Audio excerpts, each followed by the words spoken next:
Hello and welcome to Desk Deployment Podcast. I'm Dave, and as always, I'm joined by Jack. How are you Hello. doing? Not too bad, mate. Yourself? It's been a bit of a week. Oh, is it? Yeah, for Christmas I got my brother tickets to a see a band called Hobo Johnson that's touring from America. Oh, yeah. He's a fan of, and whilst I was parking in the multi-story car park, didn't realise that the back of the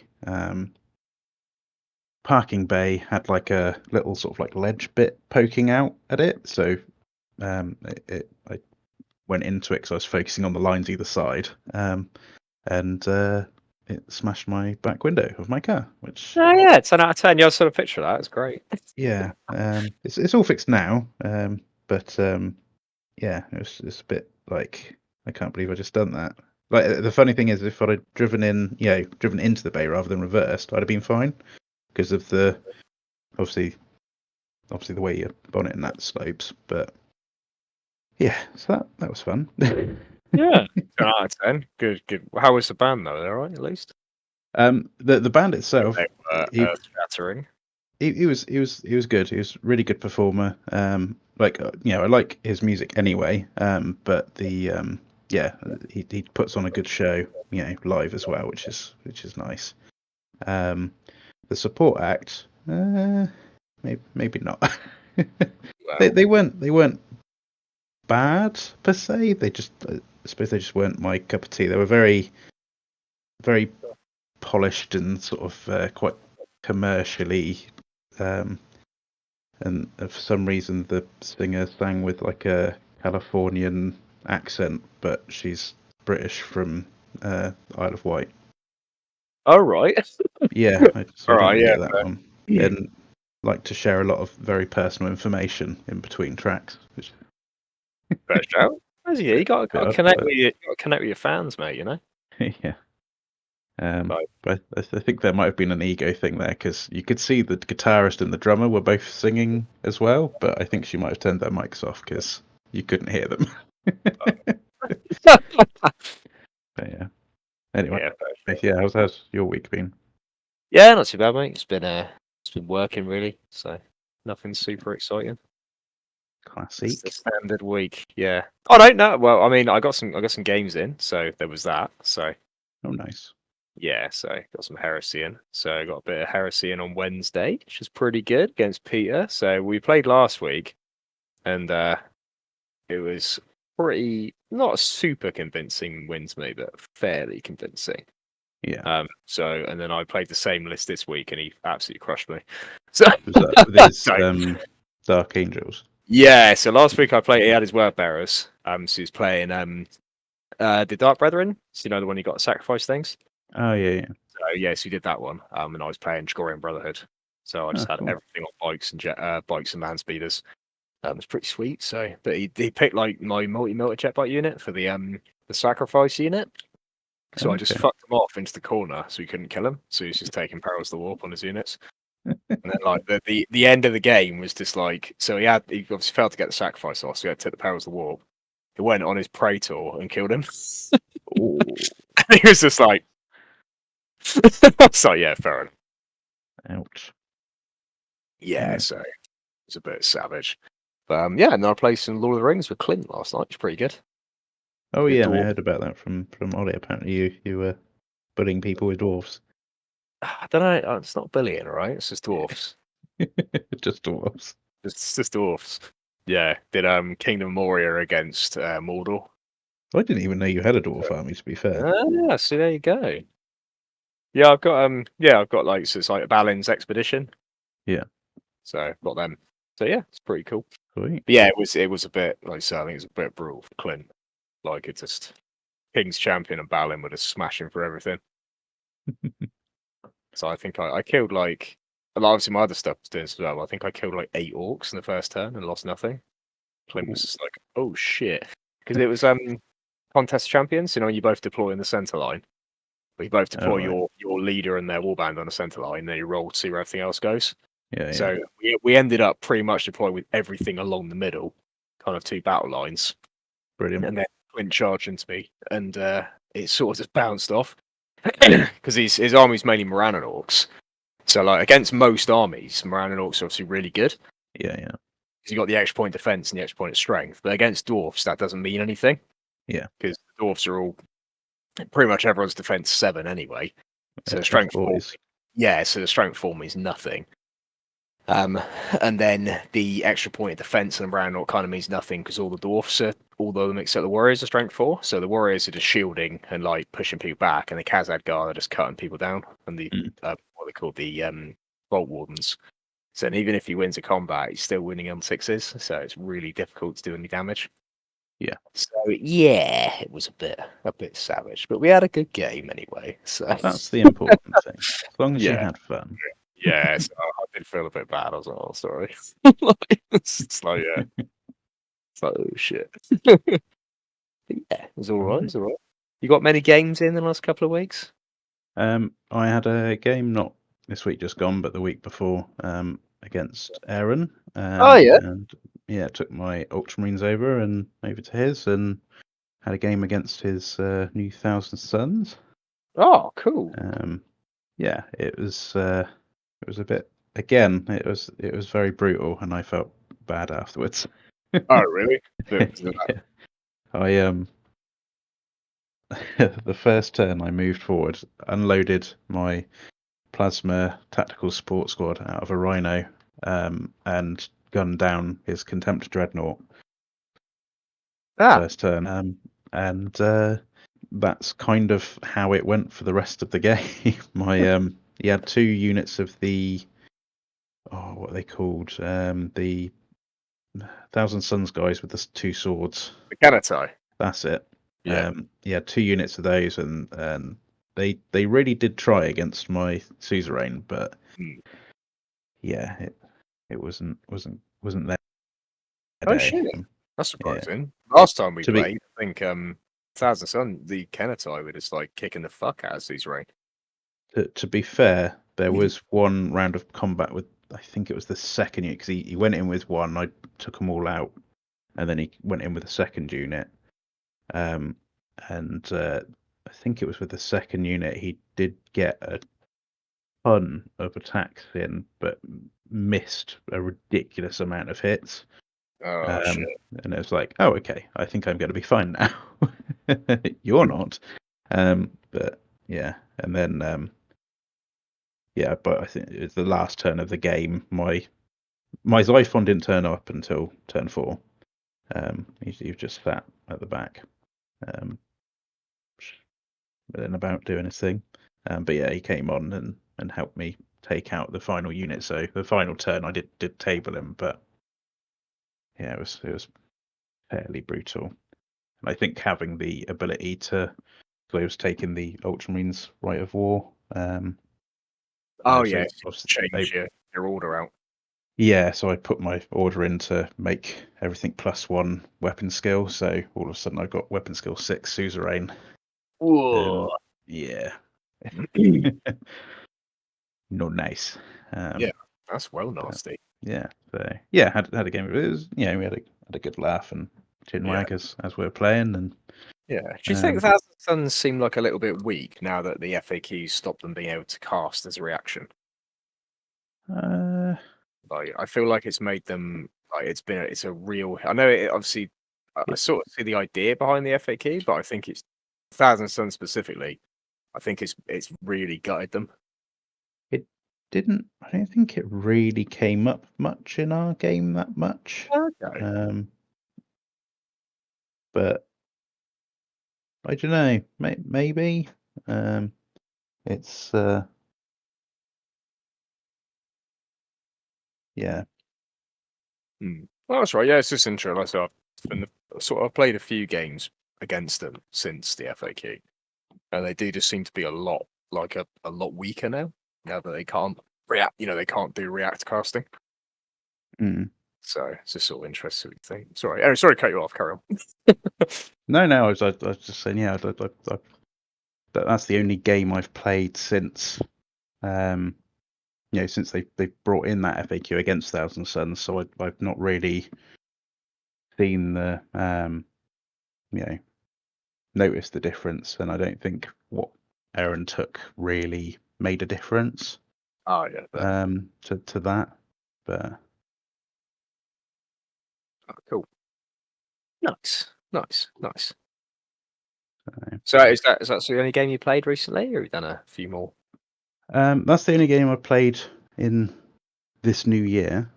Oh yeah, Um, but yeah, obviously we had our big, massive Fantasy heresy Day. game. Well, yeah, we had our big Oh yeah, fantasy game in between Christmas and New Year. It was me, you, and Ollie with vampires against Bretonians, holding the little watchtower in the middle of the Watchtower. battlefield, Those heroic men at arms kicking the fucking door in and taking it. and then not moving for the rest Yeah, of the game. like I'm gonna charge that with a dragon. They're like, fucking bring it, cunt. They've changed the rules for that that particular For that mission. mission. Yeah, Wow, that's by the by, Dave. so yeah, maybe we'll do a rematch. Yeah, do a rematch of the new rules. That'll be fine. It'll be fine. The men at arms will hold the tower. But anyway, It'll... talking of fantasy, we'll come back round to our big games because I think they're a bit more of a spectacle. So I think we'll discuss them where we'd normally discuss events. Oh yeah, for Um, sure. so yeah, if we pop into our little newsy news section, so yeah, I think the big news over the last couple of weeks is obviously Old World. exactly. Yeah. Yeah, I am so pumped for this. I up until they announced the pre-order, even when they announced that when the pre-orders were going to be, I was like, yeah, I was excited, but I was like, yeah, okay, yeah, looking forward to that. I wasn't really overly amazed at that, like, for it, and then I managed to pre-order the book and the army book for the Naughty Boys, and then I saw a few battle reports and stuff, and yeah, like over a 2-day period, I went from having sort of like I suppose 70-30 enthusiasm split between Old World and Heresy to being pretty much 95% Old World, 5% Heresy. um, yeah, I think the whole pre-order thing was a bit of a shambles by the sounds of things. Yeah, I mean, I don't know. I don't think it necessarily was a shambles. They just they estimated what they thought demand would be and they exceeded it and sold it. Like I know people go, oh, it's fucking like, oh, I didn't get my stuff. And it's like, yeah, but at the end of the day, like it's they made the company. The company made the decision of how much they were going to print because at the end of the day, they didn't. I know there was like people saying, "Oh, I'm hyped for it," but there was a lot of negativity online as well. When there, people were Yeah, like, "Oh, yeah, fucking." Oh, world's fucking no one wants to play that. It died once before. Well, it's like it didn't really die. Everyone, loads of people are still playing fantasy. I mean, yeah, I've sort of been playing fantasy for fucking years. I've never stopped yeah, playing it. But yeah, like I think there was, they probably gauged how much they were going to sell, and they're probably conservative on that to make sure that they didn't have stock sat on the shelves. yeah, And they sold it all. And I know a lot of, they're saying, oh, people didn't get their orders and stuff, and it's like, well, yeah, but it's not necessarily to do with the actual release, is it? Like, it's probably it's that's more to do with the fact their web stores are fucking shambles. That's what I was about to say. I was Oh say right. for me personally, I don't think I tend to agree with you. Obviously, it'd always be nicer if there was more stock for stuff that you want to buy when you can't buy it. Yeah. But I think a massive part of the bad feeling is probably down to the state of their blooming web store at the Yeah, moment. 'Cause yeah. that And is, it's fucking shocking, isn't it? yeah, Like their whole new website is terrible. Like I can't believe anyone authorized that and went, oh yeah, you can just publish that. Like yeah. that is insane because With it's any terrible. release I've had on the old web store, I've never had any problem accessing the website. Yeah, exactly. Yeah, like it Um, might be like, oh, it's sold out, and it's like, oh, fair enough, it's sold out. But the queue system's completely broken. It seems to just be a yeah, random access, doesn't it? Because I know some people waited hours to get on, and some people on in no, 5 minutes. But everyone was waiting. took me an hour and 20 minutes to get on. Yeah, and Lewis had the same thing. So obviously, he owns UCG, and because they wouldn't let store owners put in orders for the direct only stuff, they had to do the orders in the same queue as everyone else. Yeah. Which is that's bizarre. Like, if you're a store owner, you should be able to say, "Look, I'm after this." Like, it's almost. I mean, the way I've looked at it is, it almost looks like, in that regard, it's a little bit of self sabotage with having the stuff like the direct only stuff. Yeah. Because, and I mean, I know there's a lot of should we say, fairly substantial evidence that there's a lot of pushback from the Age of Sigmar team against fantasy being too widely sold. And it seems to be that a lot of that, there does seem to be a bit of self-sabotage in there, in the direct-only stuff being very difficult to actually get hold of. And being, Which seems mad to me. But... Yeah, and being quite inflated in price as well. Like, if you look at all the core range is incredibly well priced. Obviously for Games Workshop, it could always be cheaper. Yeah. But for a Games Workshop game, well, to be fair, for any game, I mean, if you compare it to anyone except Mantic, the prices in general are pretty, they're not fucking out of the world. They're less than I was expecting, compared to say like 40k or Age of Sigmar. Then you look at the direct only stuff, and that stuff is incredible. Like, it's just like, what? So you think, what, how? So yeah, it's a bit weird at that. But it does, like I said, it almost does seem like they are attempting to self-sabotage a little bit in that regard. But yeah, like you say, coming back to the website, it is like awful, and it's utterly shocking. Let's not be blunt, Jit. It is, yeah, no, it is, yeah, it's fucking awful. Like, as an e-commerce platform, I mean, to be fair, obviously I'm a shareholder for Games Workshop, and looking at that, I'm like, what the fuck? Like, 'cause I benefit when Games Workshop do well, and obviously I don't own millions of pounds in shares, but if I did and I was looking at that website, I'd be like, what the fuck are you doing? Yeah.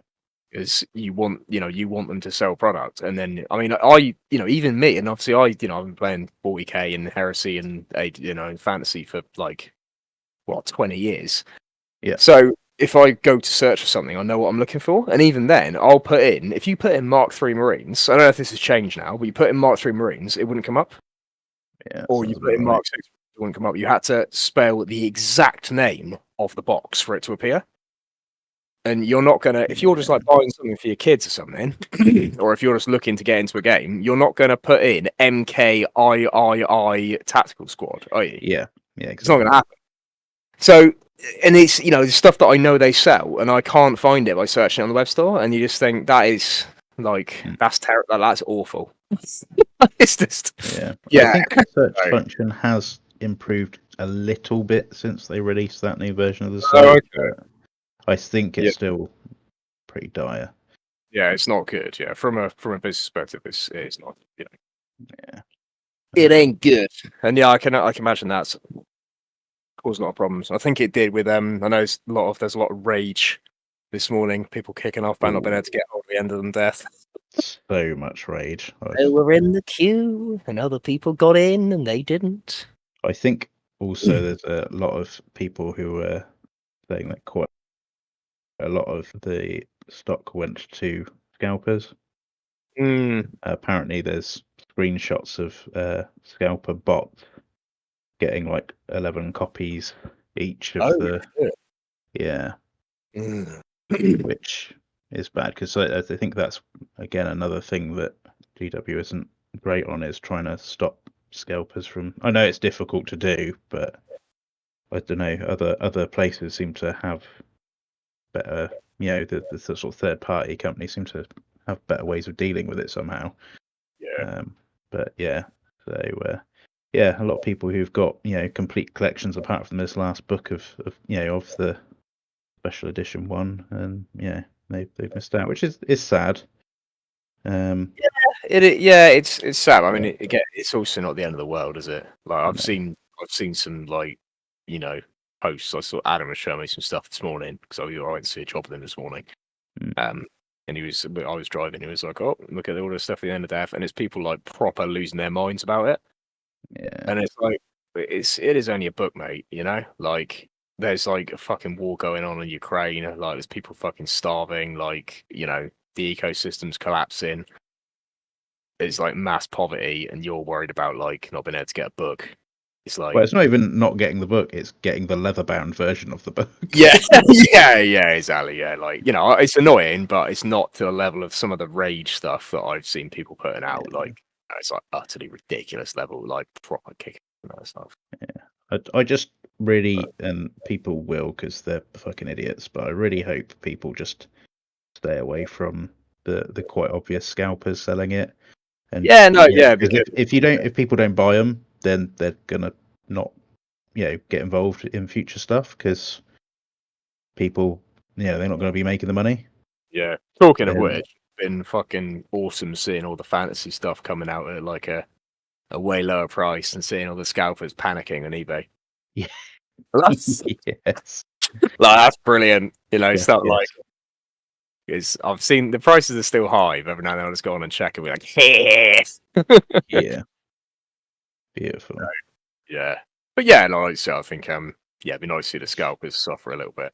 But Yeah, it is what it is, isn't it? It's if it's a limited item and if people are willing to get that that keen to get it, yeah, then people are gonna make it, they're gonna take advantage of that supply and demand, isn't it? So yeah, it is what it is. And maybe this version of the End of Death won't just be all filler, no killer. yeah. You never Oh, know. There's a hot take on the End of Death yeah. too. Next week we'll find out. Yeah, The End well, of it the can't, Death, Part 4. yeah. Well, I mean, End of Death 3 can't be any worse than End of Death 2, can it? Because that might be the shittest book in the Heresy series. That book. Turns out it's going to be the start of them redoing the whole Heresy series because it's going to be a Malkador wakes flashback. up. Yeah, yeah. It was just a dream, and then it all starts again from the beginning. Yeah. Yeah. Fucking hell. I imagined all of it. Yeah.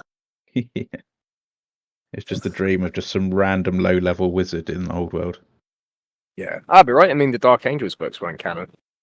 They could remove those books from history forever. It'll be worth it. But Oh, yeah. dear. But anyway, Old World is fucking on.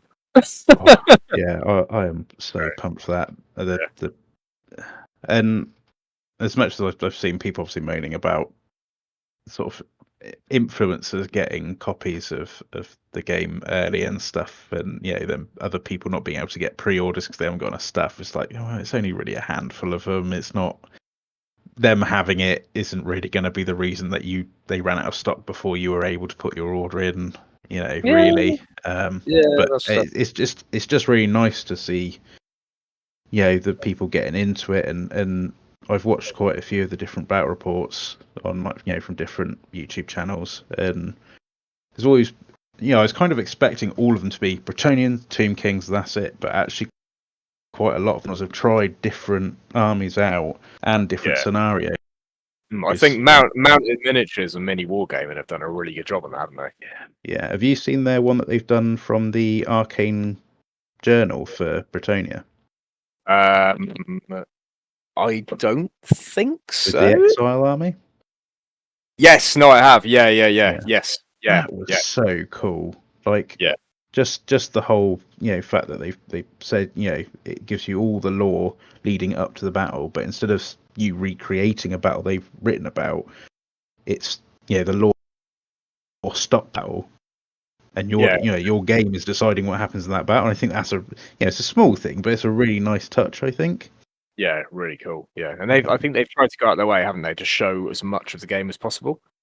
And obviously, there's still Yeah, stuff we haven't seen, but they're trying to show off, things you can do, how rules work. yeah, They're trying to have a bit of, it's really good. I think it's the big. I think, to be honest, it's like the most positive kind of release I've seen from content creators in ages. yeah, Like there's been one or two that I've seen where they've just been the standard fucking like soulless content creation thing where you got the clickbait. The old world's dead on arrival. Ah! So yeah, fuck off, cunt. But in general, like people, so I think like so Mountain Miniatures and Mini Wargaming have really gone above and beyond. I think they've put yeah. out so much content, like so they've obviously been working really hard to get all that out.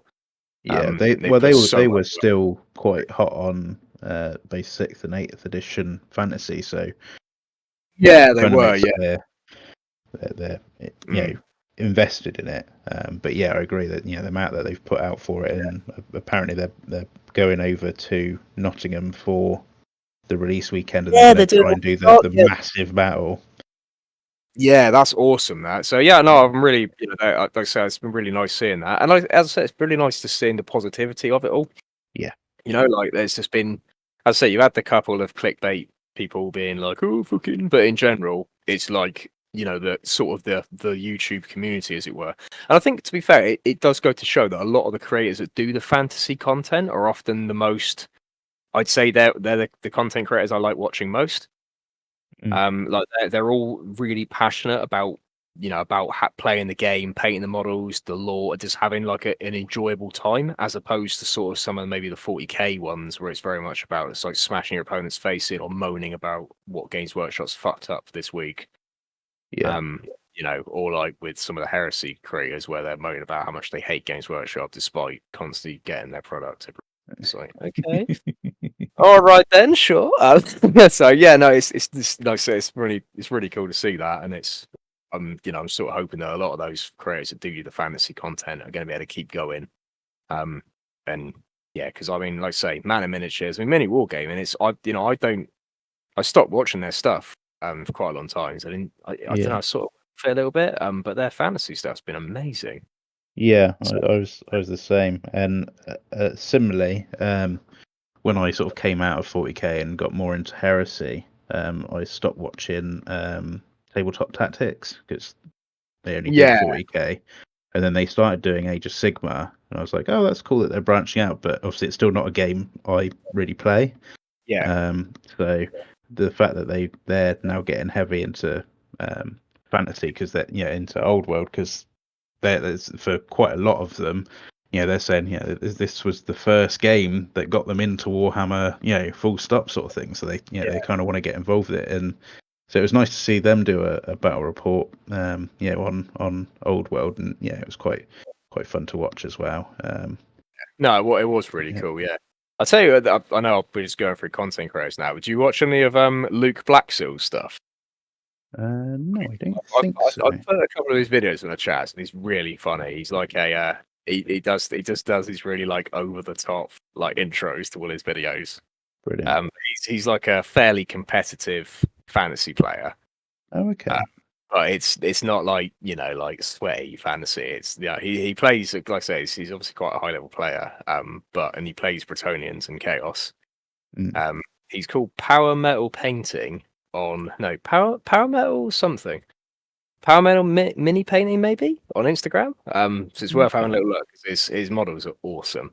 But his Yeah. videos are they're so good. Like they're just really funny. Like he does all the he does battle reports of like his tournament games and stuff. But then he does like these review videos. They're just it's just like it's very like it's very 80s Warhammer, if you know what I mean. Nice. Yeah. Like just really sort of over the top and stupid. So well, not stupid, but you know what I mean. It's yeah, it's good. They amuse me greatly. Yeah. But I'll yeah, have to it's just check him like I said, out then. cool seeing all these creators. So yeah, no, it's and like I mean, I'm just really keen seeing everyone get into fantasy. Obviously, like me and Zach have carried on playing it for years, but most of sort of our gaming group have all stuck to like heresy, haven't they? Yeah. So it's really it's really key. I'm really like keen seeing everyone getting into it, like proper getting into fantasy because yeah, it's a game I love playing, and obviously it's got me really keen. I mean, obviously I don't need more Bretonians, but even the hype has got me, and I've just been making more and more Bretonian stuff. Well, Especially obviously, seeing the lists as well, like seeing that Crusade list. I'm just like, whoa. yeah. Well, obviously, I only recently, got built my Beastmen army. But it's as you know, hence my order. I've been bit by Yeah, the bug and have ordered some more Beastmen bits. yeah. My printers have both just been ragging themselves printing stuff for Yeah. people. So, So but no, it's really cool seeing it all come together, seeing everyone getting their starter stuff or picking up other armies. yeah. Um, and that's the point. It's the legacy army as well. I've seen a lot. I think that's probably the most divisive thing, hasn't it?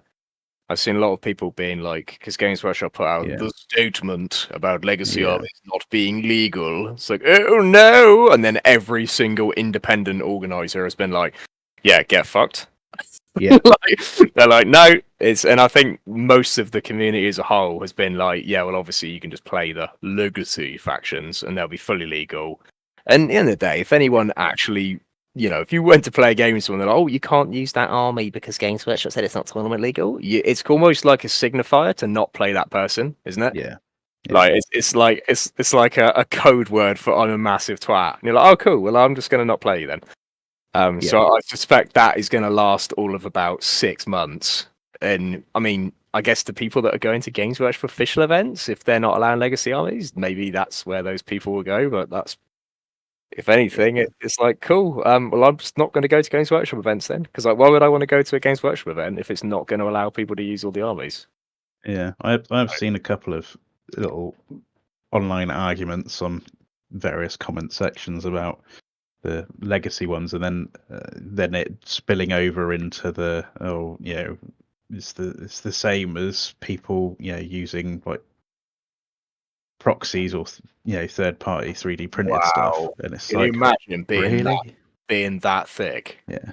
Like Yeah. I could completely understand it if like the person you're playing but had brought a load of stuff that was all completely mismatched and you didn't have a clue what was meant to be what. But like, for example, like my Beastmen army, all of my Gors are quite obviously Gors. My Tuskor chariot is quite obviously a Tuskor chariot. It's you're not looking at any part of my army going, oh, is that actually this other unit? Am I going to get it confused with anything else that's in my army? Oh, You know? sorry. Yeah, you mean because it's third party. Sorry, I was trying to work out. I was like, yeah. I see what you're Yeah. saying because it's all 3D printed instead of Yeah. actual. Yeah, but I mean, it's I know what you're saying. Yeah, it's people being pedantic, isn't it? Yeah. Yeah, it's And yeah.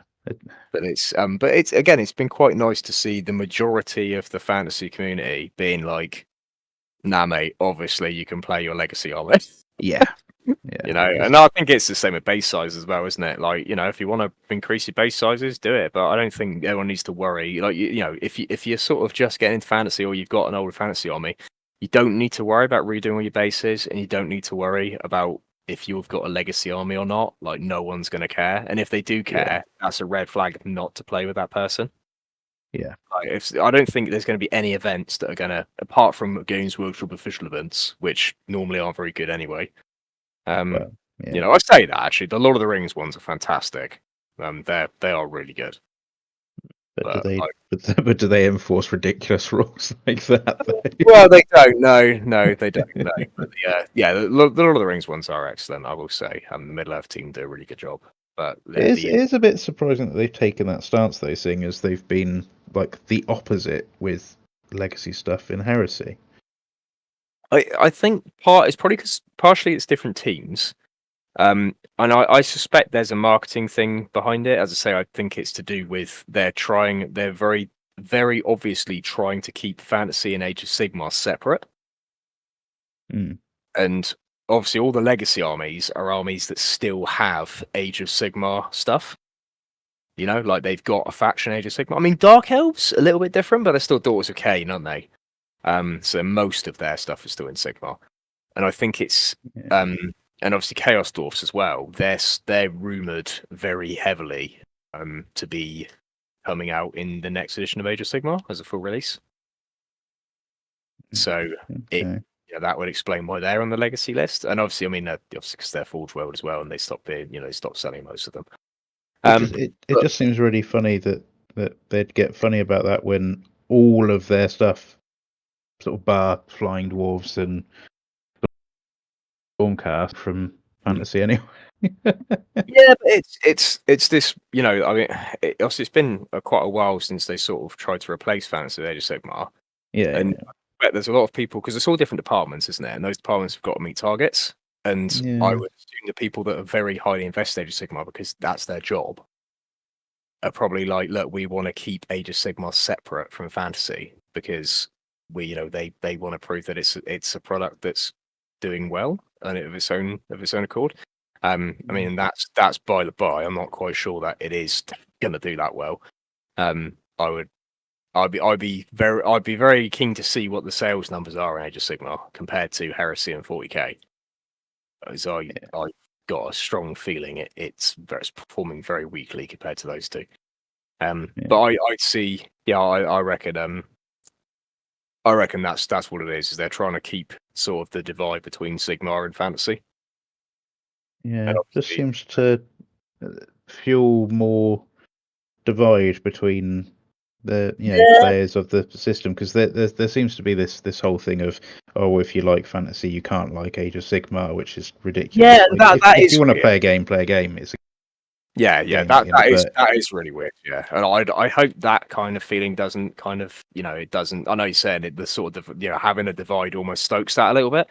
Yeah, but hopefully that I say they're both games and people enjoy both of them. People like to play. There's people that play Age of Sigmar that really don't want to play fantasy, and I think that's really good. Play Age of Sigmar then, and it'd be nice if both games could exist, and you can have a full model range for both with rules for both as well. Yeah, without having to have crossovers and people fucking taking sides. Like, oh, I hate Age of Sigmar, it killed fantasy, or oh, I hate fantasy because it's so it's really bad. Age of Sigmar's really good or something.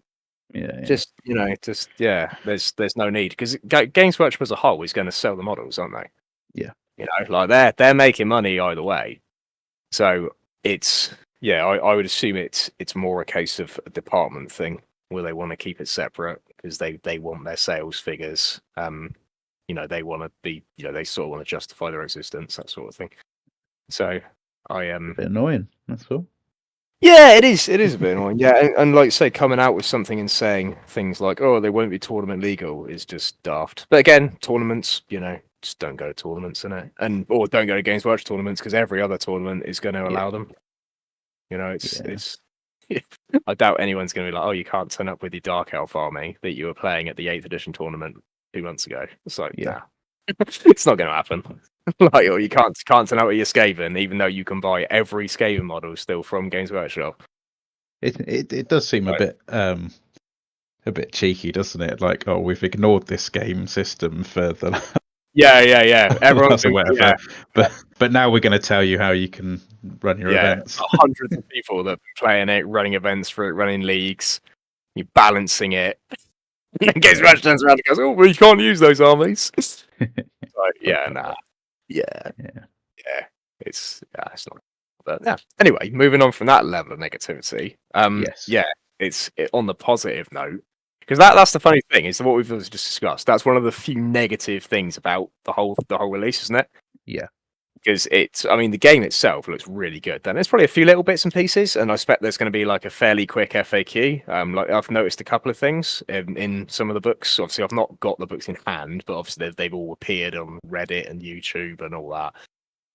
So I've had a look, a good look through him and that. And the main thing, I've noticed that Knights Errant can't take the Errantry banner, which is a bit weird.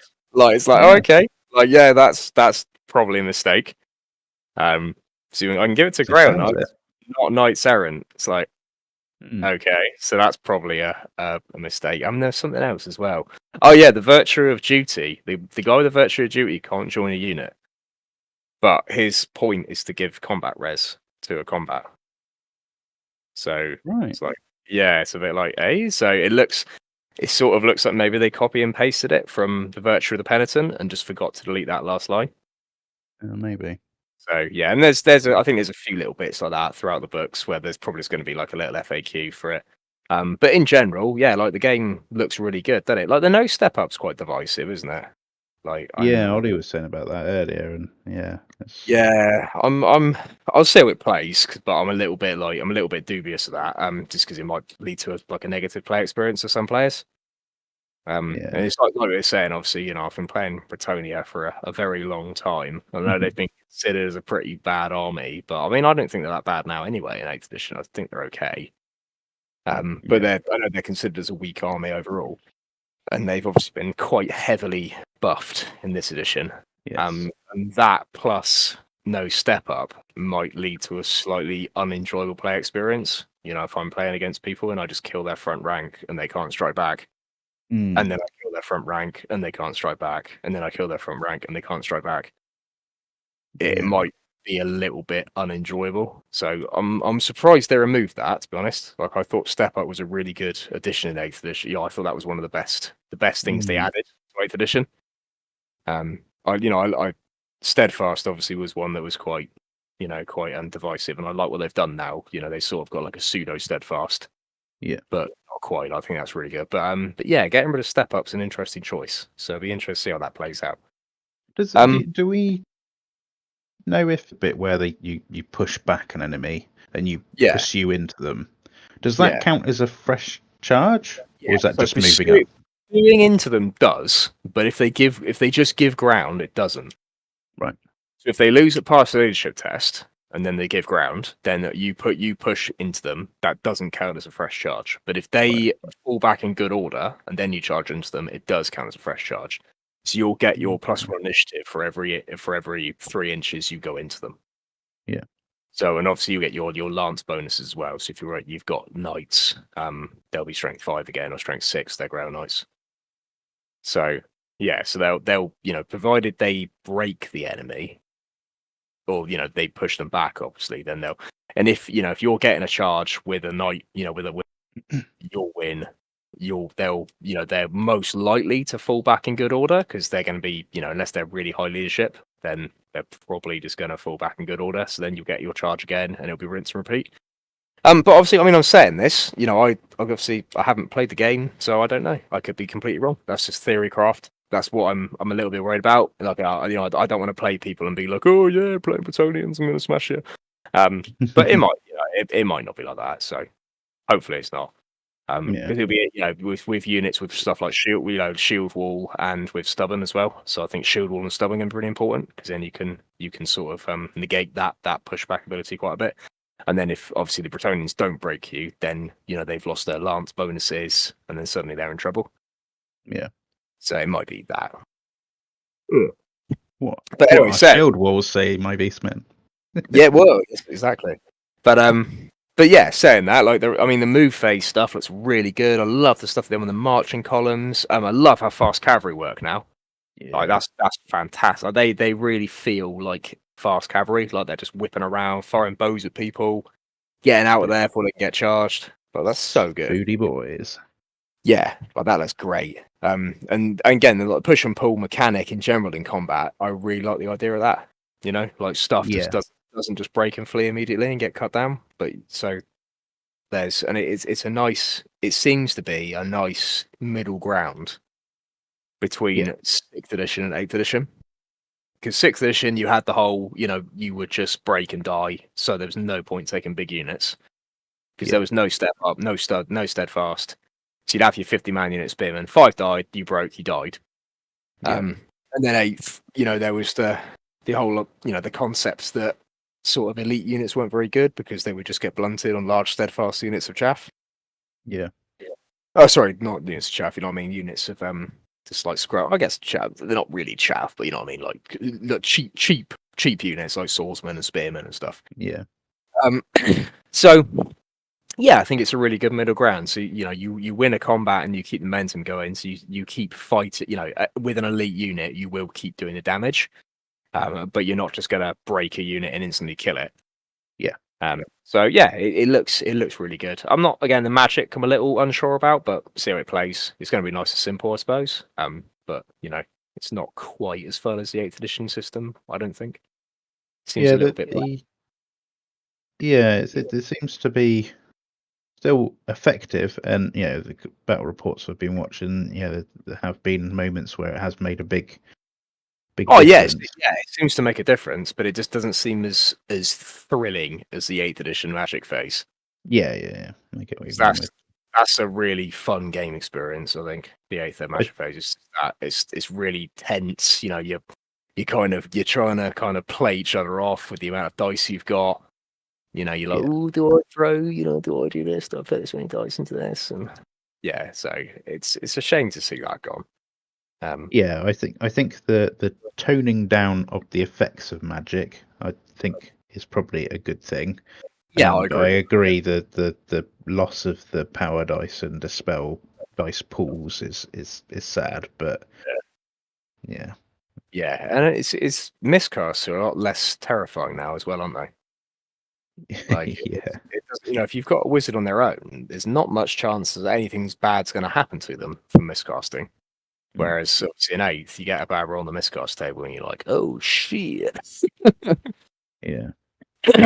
So it's magic just seems, but it's not as, let's say it's not as game changing as it is in eighth edition, is it? No. So yeah, but that's all right. It's part of the game, isn't it? And there's always aspects to games that change. So yeah, but the variety in this one looks good as well, doesn't it? Like I love the Army's Infamy system. Like it's very similar because I think some people that were involved with the Middle Earth strategy battle game have also done a lot of the rules writing for this. All right. I'm not sure how much they've done, but I think they are involved. And it looks like that sort of flowed over in the way the armies work. Like you have the different allegiance levels, and you have the armies infamy. So you've got those alternate army lists to play, and that is brilliant. I think. Well, that's Yeah. just such a nice way of doing things. Just adds more flavour, doesn't it? Yeah, it does. Yeah, it's just so exciting to see it. And obviously, there's quite a few of our friends who are all getting into it. Like loads of people picked up Tomb Kings, and people are looking at the different armies and going, "Oh, I could do that. I could do that." And you've got you've got the sort of three lists for the two starter factions. But within those lists, there's so many options.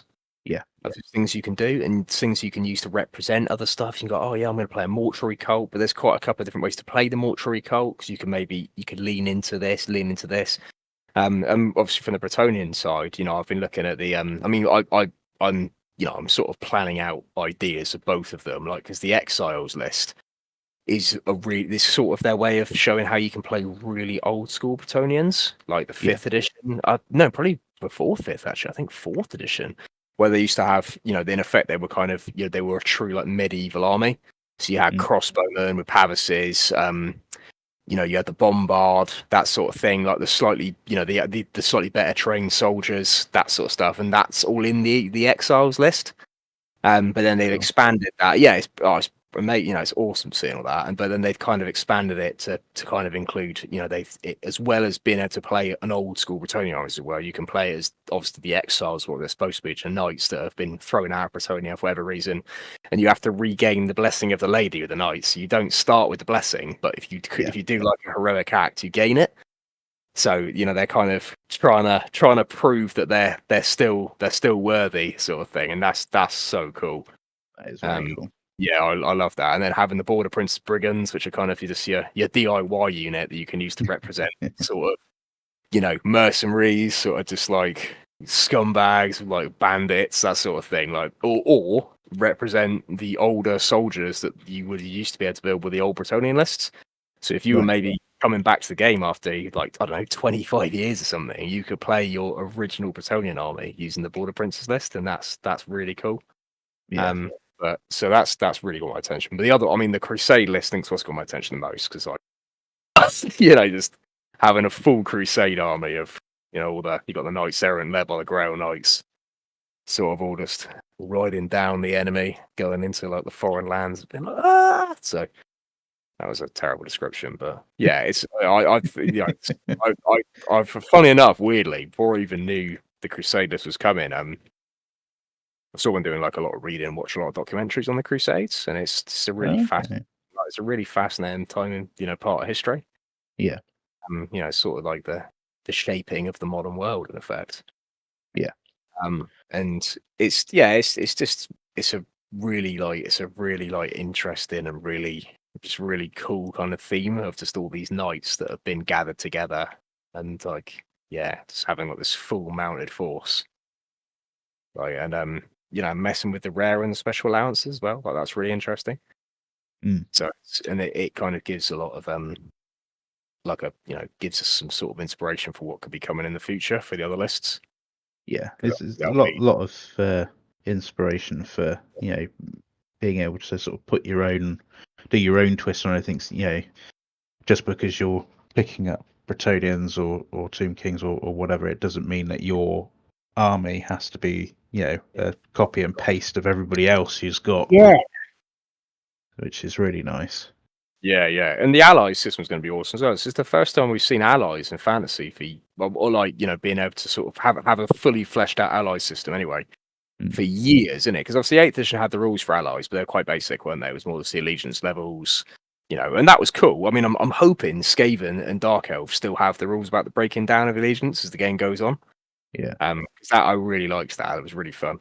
But having the different levels of allegiance within all the armies, like that's so good. Like, being able to so you can kind of play a really themed force. You got some wood elves that have come out of Athel to help the Bretonnians, but not really help them, just to defend their own borders, and they're sort of using the Bretonnians as a breakwater against the Beastmen or the Chaos or Orcs or whatever. Yeah. You can have the Empire and the High Elves fighting together, that sort of thing. Like that's so cool. Like and you could use that to make these really themed lists. Like if you're really into the background, you can kind of theme an army around a certain time period. Yeah. Or you can just be like, I like painting these and I like painting these and I want to use them. So you can do it. Or Exactly. you've got the option for Kansas as well, where you can be like, look, I'm going to ally in, say, you sort of these bits from the Empire. So if you wanted to play kind of the standard Bretonnia list, you didn't want to play the Exiles, but you wanted to take some crossbowmen, you could ally in, you could paint up some models. You could paint up an Empire captain to kind of be either like a knight or a like a yeoman. Yeah. And then you could paint up some crossbowmen, paint some men at arms with crossbows, and then use them as Empire or as Dogs of War. If you've got the old Dogs of War models, then you could find an appropriate count size for them and take those. And I suspect obviously that brings us on to the mercenaries. So I know some lists have got that you can take mercenaries, like Chaos can take mercenaries from the Orcs and Goblin list. Yeah. That sort of thing. But I suspect we're probably going to at some point see the PDFs or rules, just like little campaign books, something with mercenary rules in them for various units. And that would let them bring out the Dogs of War again. Like if they were going to do like a made to order with the Dogs of War in it, like what were the pikemen called from Talia? I can't remember what they're because they all had like a catchy name, didn't they? But those Dogs of War models are so cool. When you had like the winged, what were the guys with the wings called? They were like it was like like dudes with like the Icarus style, like sort of like strap on wings. Yeah. Yeah, there was like a unit of dudes for that, and thingies Pizarro's Lost Legion, whatever it was called, like. So they could bring those out as a made to order again, and then they could just include like a little rules PDF with them, or a little bit of paper with with the rules on them, taking them as mercenaries. And it's just like that sort of stuff is just what keeps the game alive for years. Like having all those options and just being able to go, I'm going to paint up a unit from this. I want to paint up a unit. I haven't got to build a full army of it. I'll paint them and I'll take them as a mercenary force or as an allied force in my main fantasy army. Yeah. It's so good. Like that really seeing all that stuff just makes me like so happy.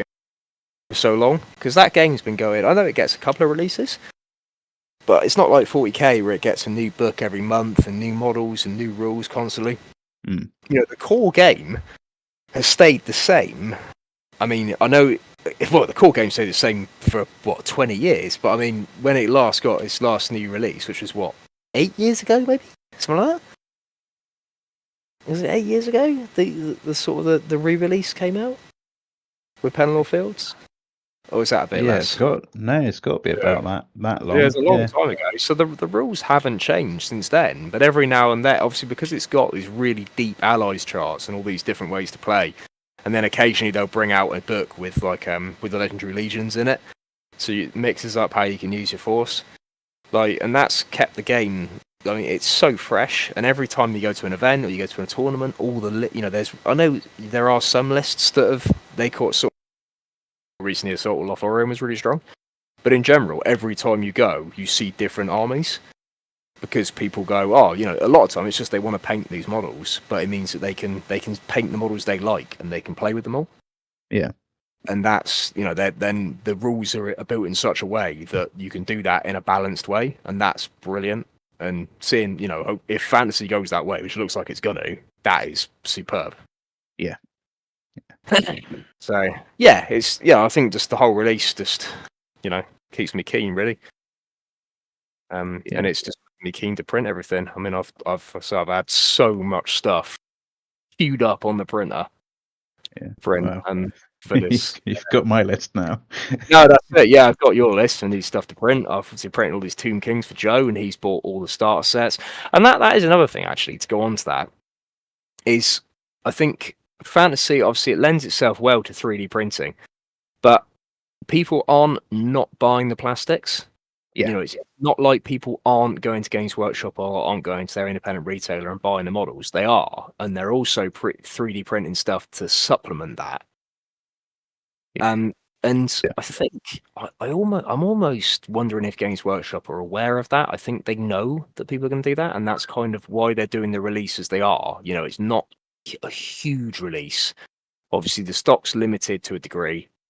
They're not going mad with it, but they're being fairly generic and fairly open-ended with a lot of the options, because they've definitely not gone with the no models, no rules atmosphere that 40K's got. Yeah. Because I think they know that would have killed the game dead.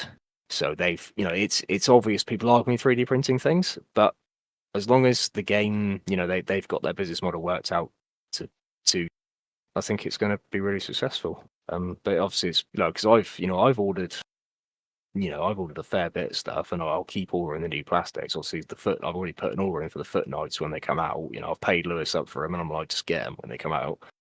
Yeah. So they'll come. Obviously, I've printed a load of foot knights as well, but this means I'm going to have more foot knights. You know, it's not Oh because no. yeah. Oh no, yeah. And I'm printing. You know, I've printed a lot of knights, and I'll probably print some more so I can play this full crusade list. Because I just want to have loads of knight errant as my core, and then sort of all led by a paladin with a Grail Vow, and then I'll have a block of Grail Knights, and then matter what they called battle pilgrims as kind of my infantry. You know, it's like a full sort of everyone's off in the Holy Land sort of thing, or wherever the Bretonians are. Are you going to model one as Orlando Bloom? No, but I might do another battle pilgrim unit and do. Do you know who Peter the Hermit was? No.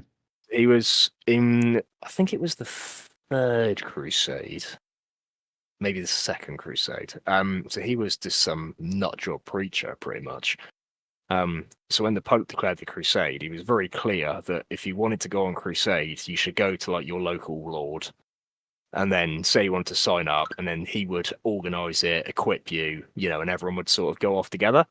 Right. Because the Pope just didn't want it to be just a rabble of people from all over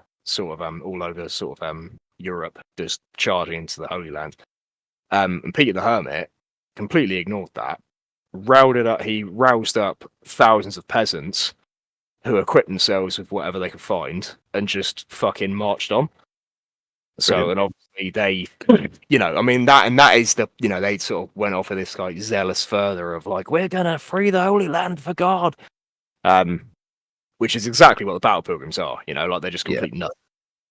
But it went tits up, obviously, like it went terribly. And Peter the Hermit survived, but thousands of people died. They Yeah. rampaged across Europe, like just stealing and fucking robbing and trashing things because obviously they had no food or supplies. They would just roll up into like wherever they were walking through, Yeah. you know, steal everyone's food from their fields, like attack people in the markets, that sort of thing. And carried on till they got to till they got to the Arab lands, and then just got utterly slaughtered because obviously it was just unequipped peasants fighting professional soldiers. Yeah. Yeah. So yeah, you know, they just got murdered. But Peter the The Hermit, expected result. yeah, but Peter the Hermit survived, and then later on, he joined him and a lot of the peasants that didn't go. They then ended up going back and joining the actual crusade. And then when it started going tits up later on, he tried to fucking escape. So he tried to like slope off, and he got caught sloping off. And what the fuck are you doing? He was yeah. But I'm gonna anyway. I want to make sort of a like a battle pilgrim-esque leader inspired by him, and I'll put him Beautiful. on like a sort of a palanquin held up by other battle pilgrims, and I'll use him as the Grail Reliquary. Fantastic. So I can have two. So I'll call him like Pierre de Hermite.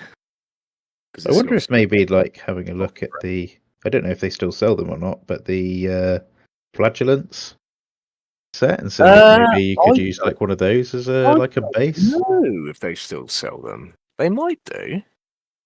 I mean, I might, because I see now the Battle Pilgrims themselves are back in production. Mm. I might get some of those. Obviously, I won't get the Reliquary because I'll probably I'll either convert that out of Flatlands maybe, or I'll print it. I'll use it because I'll build it sort of out of various 3D bits and print it. But I'll probably get, because obviously I've got I've got one unit Battle Pilgrims already.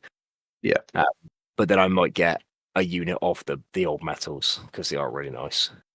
So I could do those and have them led by Pierre.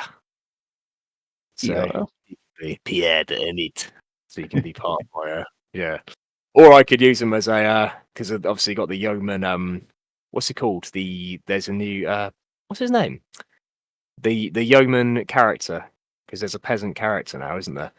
That you I can haven't looked at the Bretonian stuff, to be fair. for I can't what's his fucking name? Oh, Sergeant at Arms, that's it. So Oh, it's right. Yeah. Yeah. yeah, you can take the Sergeant at Arms now as a yeoman, so he's just like a yeoman hero. So I could just take a Sergeant at Arms and kit him out with something, and then use him, so he's actually got like a like a hero profile sort of thing. But I quite like the idea of him being just this complete unskilled nut job, but he's on, he's just on top of his little palanquin preaching, getting everyone riled up to fuck. He's like, the lady says we must fight. So they obviously go off, and you just got the knights there, like, oh, for fuck's sake, like the knights trying to wage professional war, and you've just got this rabble like following them. And they're like, How oh, do we fight, preacher? yeah, We yeah, will work it out when we get there. yeah. The lady will bless us. And they're like, yeah. It's like, oh god, there's some Tomb King. Like, what the actual fuck? What? So yeah, so I think I'll do that. But like I say, it's just it's opened up all this opportunity for all this scope. Yeah. Yeah. Mm.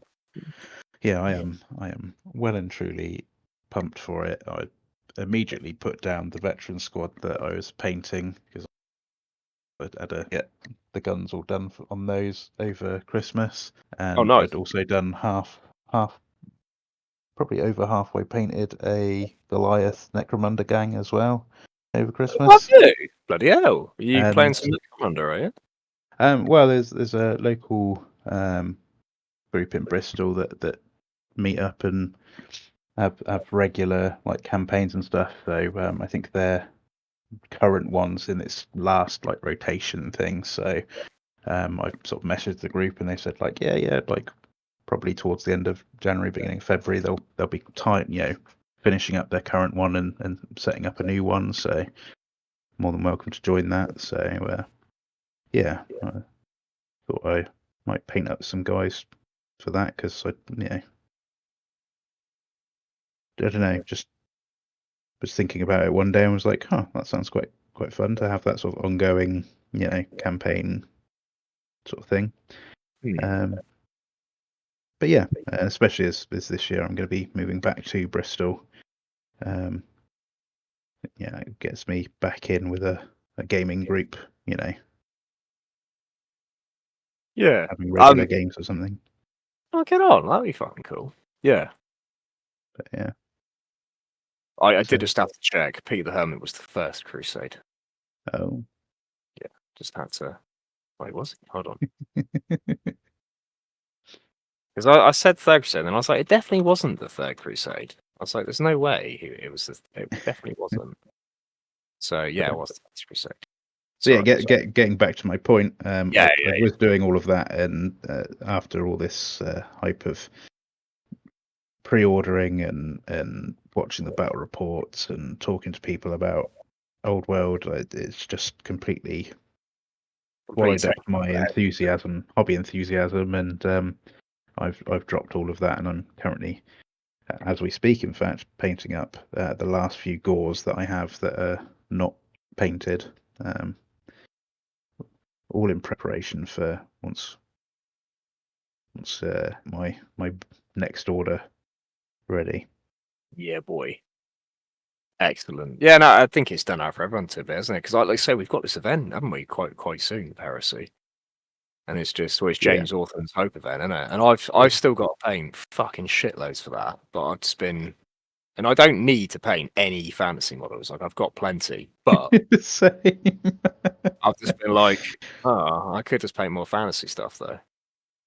like I've got enough. I think with the new rules, I've got enough from the bits I've seen of the people's reviews of the Beastmen lists. I think generally the points for Beastmen have gone down. I think there's only 2 units where the points have increased. Oh wow. But and I think really compared to the decrease points for the rest of the army, it doesn't really mean much if that makes sense. Yeah. So yeah, I won't have a large arm bits that I've ordered from you additionally. But again, I for everybody who's going to be getting into it fresh, 2,000 points is going to be more than enough. So I don't Yeah. again I don't need to be painting fantasy either. But oh boy, I want to. Yeah. That's the thing. Because it's sort of like it's the only game I want to paint now. Which is definitely a problem. Because have you got anything left for Orphan Soap? You just got a couple of bits, haven't you, for Orphan Soap left to? So I got veteran squad left to do Yeah. because I over Christmas as listeners may remember from previous episodes, I was planning on doing a drop pod assault force. And that's now gone out the window. Yeah, I sat down over Christmas and I looked at how many drop pods I needed to buy, how many paydays there are between now and the event, as well as obviously time for painting between now and the event, and realised that it was not possible, unfortunately. Especially with my wife's 30th birthday coming up in February, I couldn't be spending all of my money on plastic soldiers because she might get a bit upset if I don't get her a present. So yeah, I thought, right, okay, I'll make it a bit easier on myself and see if I can just mainly use models that I've already got with a couple of new ones. So yeah, units that I've still got left to do for Autumn Soap is finish this veteran squad that I'm painting, Castophone Dreadnought, and then I've got a Kratos in my cupboard that needs building, so I'm gonna paint that up for the event as well. We can Ooh. just sit on a main road somewhere and bully anybody that comes near the main road. That's my thoughts anyway. But yeah, I'm going to do the rest of the army is going to be sort of like squads in rhinos. If they're in in a transport, it's generally going to be a rhino. Yeah. But yeah, it's using what I've already got really. Apart from those 3, so yeah, I've really, seeing as it's for me March, it's doable, definitely. But with Old World coming out, it will still probably be a last minute. Oh shit! I need to do this unit. Oh shit. Yeah. Like, oh crap! That's next week. Oh no. Yeah, as I think it will be for quite a few people going to the event, I'd imagine. Yeah. To be honest, I think this year with Old World coming out and the hype I am feeling for it, I think because I've got Hawthorne's Hope booked, and then I've got Greetings of the War booked for September, I think it is. Yeah. And then if probably do Aaron's Easter van if he's doing it. I think that probably I think I probably won't do any other heresy events. I don't think, unless like maybe like a doubles one nearby comes up maybe. But I Yeah. think apart from that, I'll probably just be keeping an eye out for Old World events. Yeah, I think I'll be the same, to be honest. Yeah, so obviously, like you say, we've got. I mean, I'm doing both Hawthorns, and then I've got obviously, yeah, like you say, I think Easter Van is happening, so I'm pretty sure I've paid for it already. Maybe not. I don't know. It's in my calendar, so I think it's happening. Okay. Maybe that was just me being keen. I don't know. But No, anyway, I've probably just been oblivious and not put it down. Aaron would have put a ticket aside for me if it is happening, so I'm sure I'm okay for it. But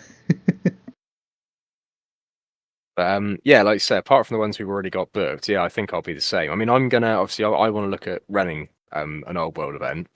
So in fact, everywhere. it should. I mean, as I say, I'm looking at June the 1st and the 2nd. I'm still waiting for the venue to give me like the you are booked in. Oh, So because they were like, okay. yeah, we're all good. Like that's fine. So I was like, oh, cool, ideal. And then she was like, oh, let me just like I'll just wait to check the calendar so I can confirm. So I was like, okay, cool. And then it's just been like every couple of days I'll be like, so are we confirmed? So oh no, I just need to check. And I was like, okay. And then it just goes on and on and on. So I'm like, all right.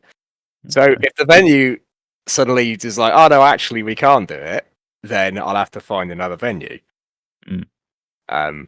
But yeah, I mean, as I say, until I get the okay, I can't really go any further. And I've got, I'll be like, so.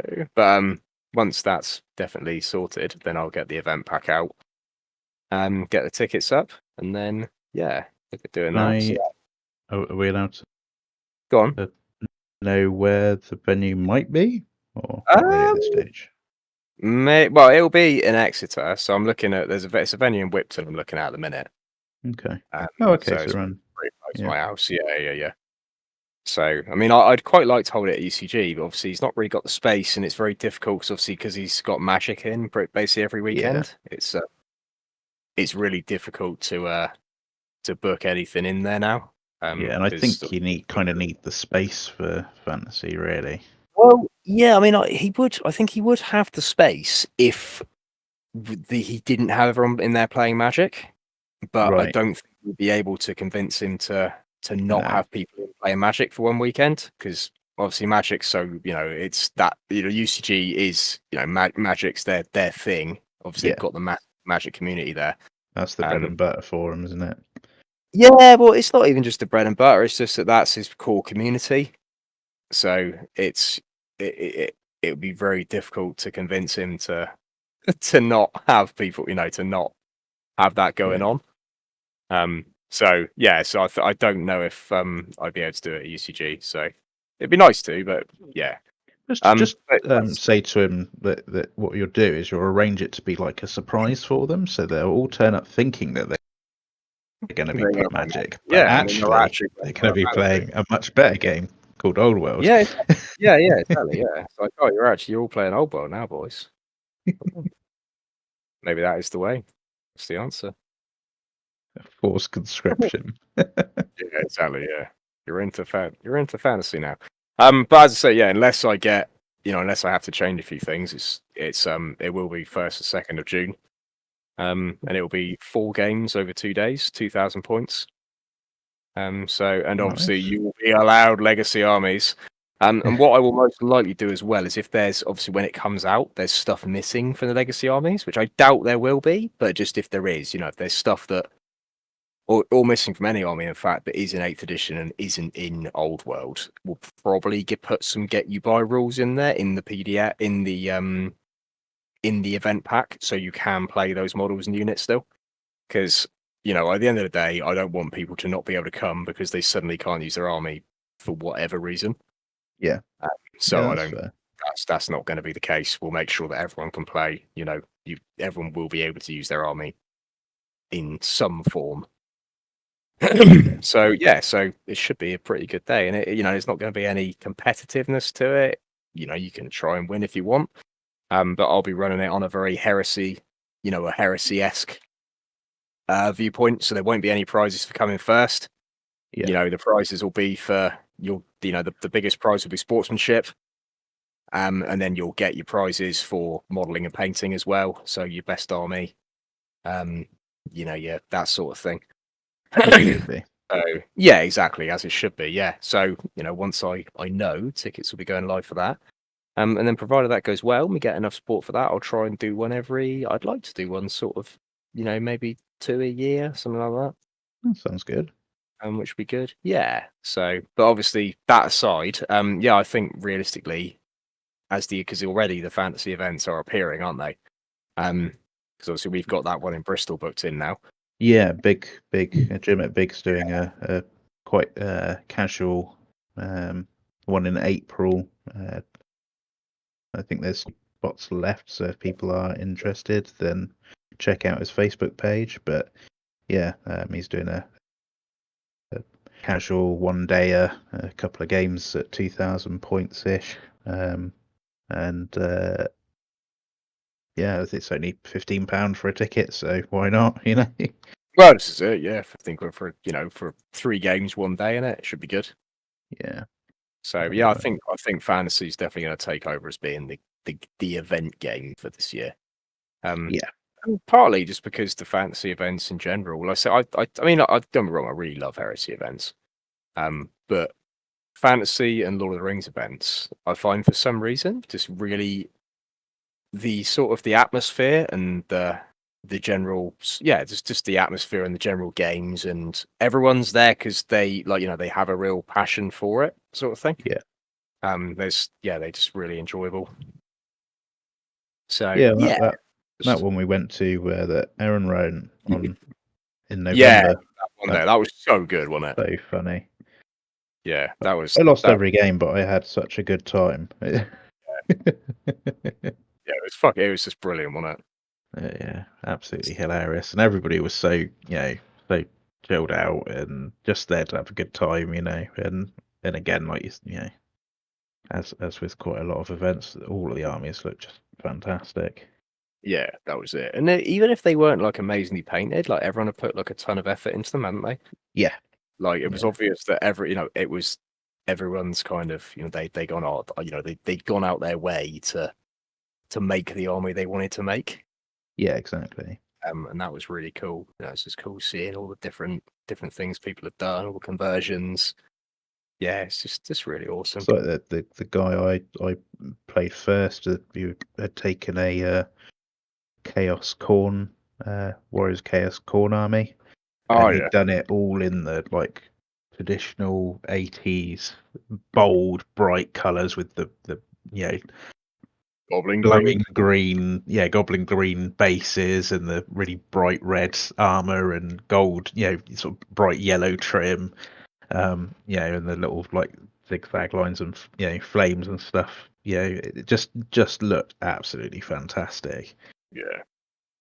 Um, but yeah, so yeah, looking forward to it. I'll definitely obviously be down for your event when that's available. Yeah, boy. Yeah, well, as soon as we got the venue sorted, then I'll get Yeah. things moving. In Yeah, fact, no. I can try and help out if you need, somebody's help with getting terrain sorted or whatever. Mhm. If I assume you're probably going to print a load of terrain for it, in which To case be I'll. honest, mate, I think I've got enough terrain already. Yeah, Like, yeah, I've got a lot of I terrain. know you've got a lot, but I didn't know you had event a lot Yeah, yeah. because yeah. Well, either way, if you need Yeah, no, if you got, I mean, I'll always, painting it yeah, I'm up, always then keen with, yeah, I'm always keen for help. So yeah, that'd be sweet. and obviously I'll be there to help you set up and stuff. Yeah, no, that'd be ideal. Yeah. Keen for that, mate. Yeah, no, that'd be sweet. So If yeah, so I suppose that we've kind of naturally gone through to our little hobby desk bit. So yeah, as I said, I'm working on Beastmen. What have you been working on over the holidays and loads. yeah? So currently on, well, what have I so what I'll let me think what order I've done things in. So I mean, I've obviously sort of had the Imperial Army on the go, Oh yeah, like on the back burner, because I need to get those done for. Obviously, I mean, it sounds bad 'cause I'm like, oh, I need to get them done. Like, I really like the Imperial Army. Like, they've been like a passion project for me. yeah. That faction. So I've had a really good time doing them. It's only because I've been on the Bretonia train that they've been sort of pushed off. So, but yeah, like Any so. other year? Yeah, literally, yeah. So I've been on the Imperial Army train a bit. So I've been working on the las cannon team, which I've finished now. Yeah. So they're all done, and I'll send you a little photo of those so you can see what Ooh, they look. Yeah. So I'll send you multiple photos actually of those. So the last cannon team, again, it's obviously this army is all printed. So I've printed everything for them. Nice. So all yeah, it like which is it's been actually really, really enjoyable doing that. Like sort of being it's quite yeah, it's almost become like a kind of an objective to make sure that everything has been 3D printed. Like Yeah. all to match kind of the old, the old school aesthetic of the old guardsman. Yeah. So yeah, so the last cannon team I've literally just finished. And I'm trying to send you a photo of them, but it doesn't seem to want to work for some reason. And I don't know why. Your name isn't appearing, I think. There you go. Right. There you go. So yeah, so I've done so they're the thing I've just finished painting. But I've been printing loads of Bretonians as well. Because obviously I don't, so I don't actually need more Bretonians. But I printed just casually did another 40 men at arms, as you do. So I Yeah. wanted another block of men at arms. So I've done those. I've done a load of Pegasus Knights as well, because I realised they were the only unit I didn't have my Bretonians, because I've got everything else. And then we played a game. Obviously, we played our big Christmas game, and I was saying to Ollie like, I think I played it. I used every unit in the Bretonian list for this game, and then I was like, hang on a minute. I don't have any Pegasus Knights. so so I got those done. They've been printed and they're all they've been base coated and pre-shaded as well. So they're Nice. they're ready for finishing. I Those didn't those las cannons just come through. They do look bloody fantastic. yes, they'll probably die immediately being guard, but they look good, They're like, yeah. So yeah, I've been obviously I've been printing those Praetorians. I've got done a Hippogriff Lord as well, because I was Oh, convinced that must be like a false memory. I was convinced there was a Hippogriff Lord coming out in the new release, like a Forge World one or a plastic one. And then I that went to do the seems order, to ring a bell. right? Like I was like, maybe it's like Mandela effect or something. Like I was Yeah, maybe. sure that there was a Hippogriff Lord coming out, and I put it on my order for Lewis. Just put in Hippogriff Lord, and he was like, "There's no Hippogriff Lord, mate." Oh no, Alex said to me actually, because Alex saw my order, and he was like, "Oh," he said, "There's no Hippogriff Lord," and I was like, "Eh?" He said, "Yeah, there is." And You then I what? so then I googled it, and no Hippogriff Lord anywhere, and I was like, "What?"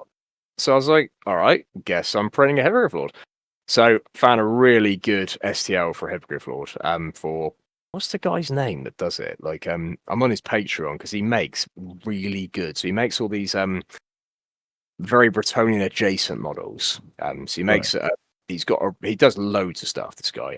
So he makes a lot of so they're very like Perry-esque. Like the Perry twins sculpted all the original Yeah, Bretonnia. yeah. Right? So he makes very Perry-esque medieval soldiers, which Nice. are fantastic. So they really fit with the Bretonian like aesthetic. But he also does a range called the Order of the Ancients, which is more fantasy sort of stuff. And there's a Hippogriff Lord in there. There's loads of stuff as well that you could probably use for you might not be so good for Warhammer. They fit the Warhammer aesthetic perfectly, but Mm. they're not Warhammer models. They're for kind of maybe for like Saga or something. Okay. Or there's probably some other games out there that you'd use them for. But he does make a Hippogriff Lord. He's like it's just like a fantasy knight on Hippogriff, and that's a brilliant model. So I got that, printed that, and then I've painted the Hippogriff, and the Lord is almost done now, but not quite. Like I've got all the base colours on him, but he's not finished yet. I did a Foot Knight as well, actually. So I wanted a Virtue of Empathy Paladin with a great weapon. Mm. So I've done him as well, and he was really enjoyable to paint actually. So I really there's something about painting knights, like I just really enjoy like getting the heraldry on them and doing them one at a time. So I sent you some pictures of that as well, the hippogriff and the knight. So that's been really enjoyable getting those done. And then other than that, it's been getting the rest of the Imperial Army done really. So I've got 10 jetpack dudes that are all the airbrushing's done on them. So because I'm playing the Survivors for Dark Age Providence with them, so Okay. recon teams can take jetpacks. Oh, that's So cool. they get a jetpack and a pair of las pistols. So I've got 10 of those. So they're all airbrushed, so they're ready. So I'm going to start painting those tomorrow. And I built my artillery crew on when was it? For a Thursday night. So I've got 3 Earthshaker cannons and then 20 artillery crew that crew those. And I've made like a little diorama with those because obviously 20 just dudes on 25mm bases can get a bit boring.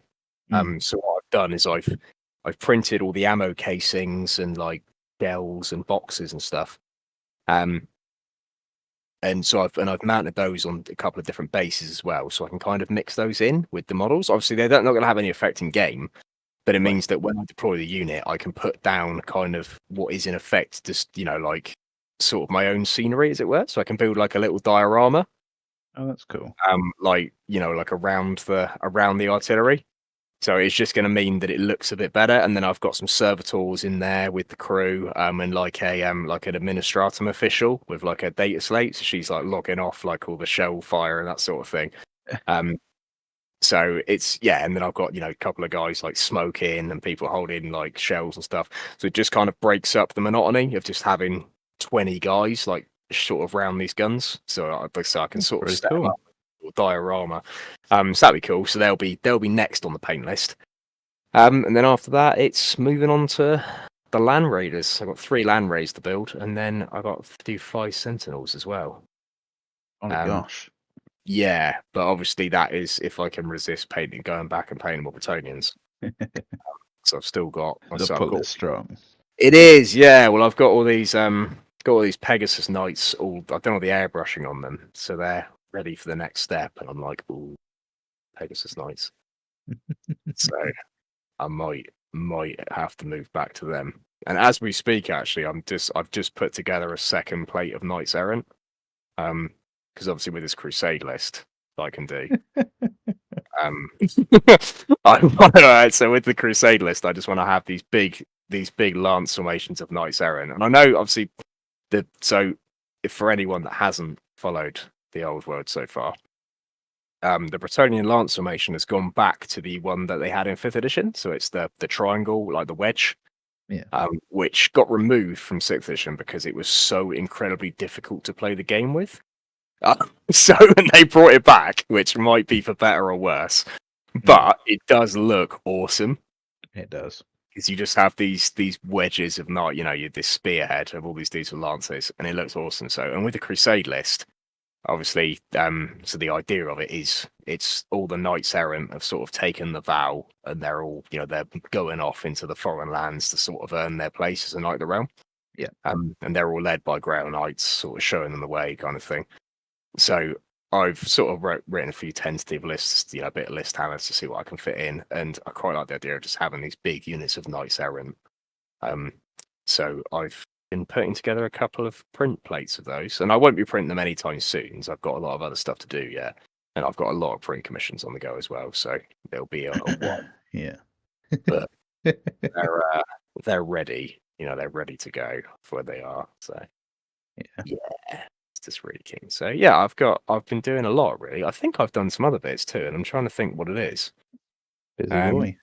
Yeah, I don't know. I might have done some goblins as well. I'm not Oh, sure. saying about commissions, actually, I finished a commission as well.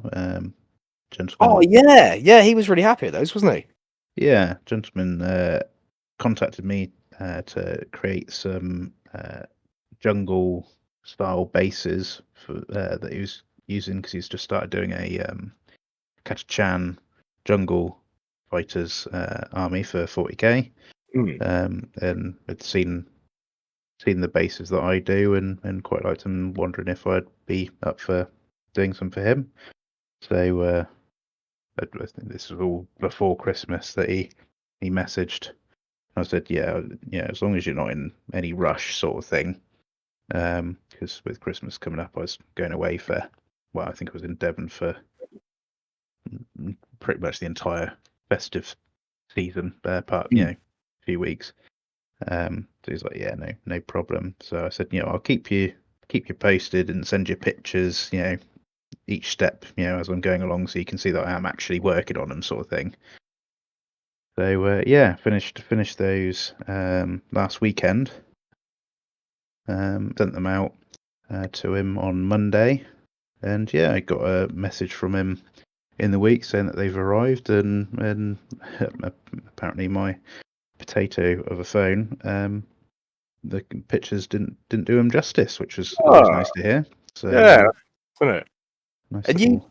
you do a tutorial of how to make those on your YouTube, don't you?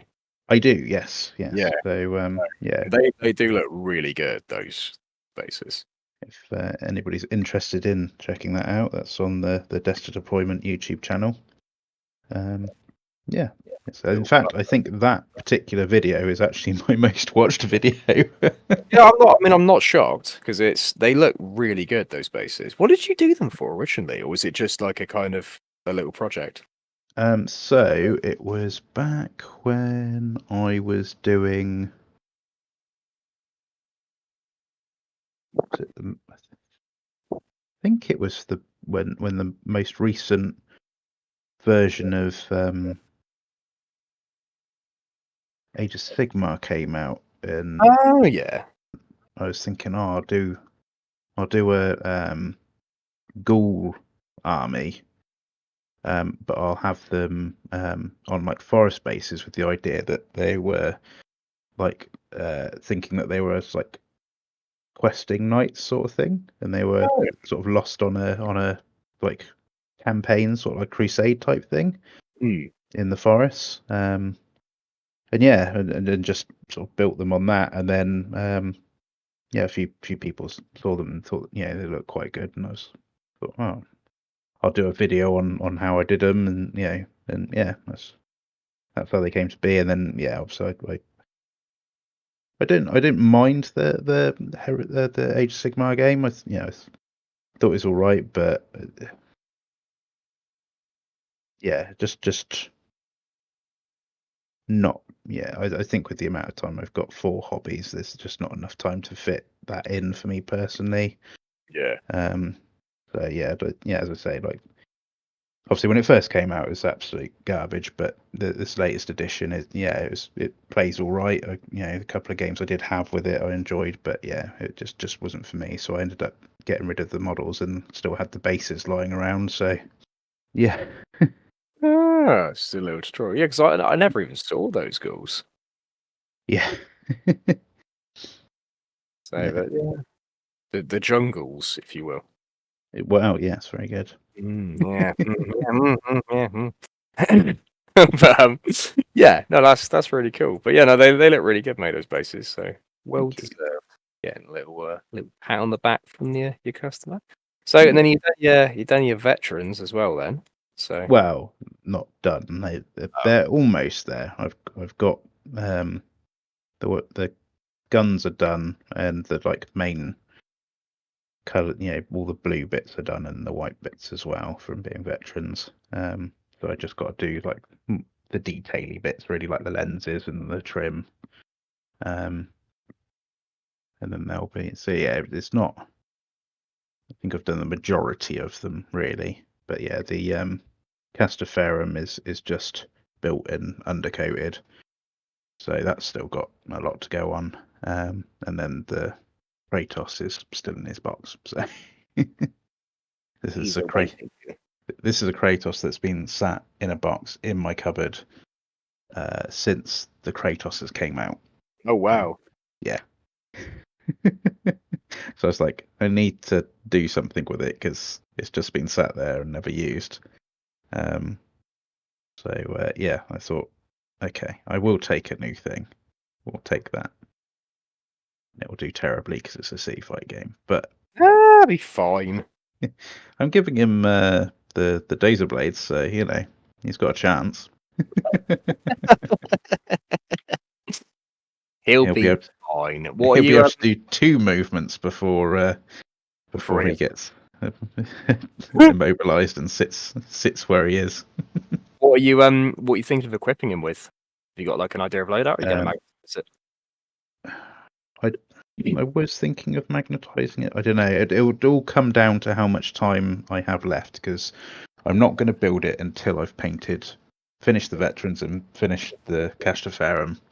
And depending on how much time I have left, will depend on whether I go as far as magging it. But either way, the loadout for the event is the melter cannon, the main gun being the melter one, with the sponsons being the Volkite nice. and the I suppose its version of nipple guns being las cannons. Ah, cool. So you're gonna go real sort of like take all comers on it then. Yeah, well, I was thinking like that's probably the best way to do it, because if I get a weapon, if I didn't take a decent weapon on that, then if I get a weapon destroyed, that's the main cannon gone, because I wouldn't be able to choose anything else. Oh yeah, that's a good point. Yeah, because Um, that's a fair point. I so suppose you could use the autocannon. doesn't it count as one though for weapon destroyed? Oh, that is a good There's question. there's something in the back of my head saying Maybe that it does, but I I might be think wrong. that was an older rule for like. Yeah, I don't know. I think that It's was an older coaxial, isn't it? Yeah, I could be wrong. Maybe that is the rule. And if that's the Maybe. case, then gee, Yeah, yeah, but yeah, I thought that having the melter is anti-tank, so having that and the las cannons being able to fire at the same target makes sense. And then I thought having the sponsons as the Volkite means that if there is an infantry unit closer, then obviously I can use the ability to fire at the closest unit that's not the target with the sponsons. yeah, that's a cool idea. Yeah, because I can't you'll remember probably what the name of that rule is, but yeah, but because it's like say it's gonna be a city fight, it's there is a strong likelihood that there'll be someone trying to sneak up on you with some melter bombs. So if you've got those yeah, guns, just be like, yeah. It just I thought with it being Ultramarines as well, it shows that they've got versatility planned into their vehicle yeah, they're loadout. ready for everything. um, Courage and honor, men.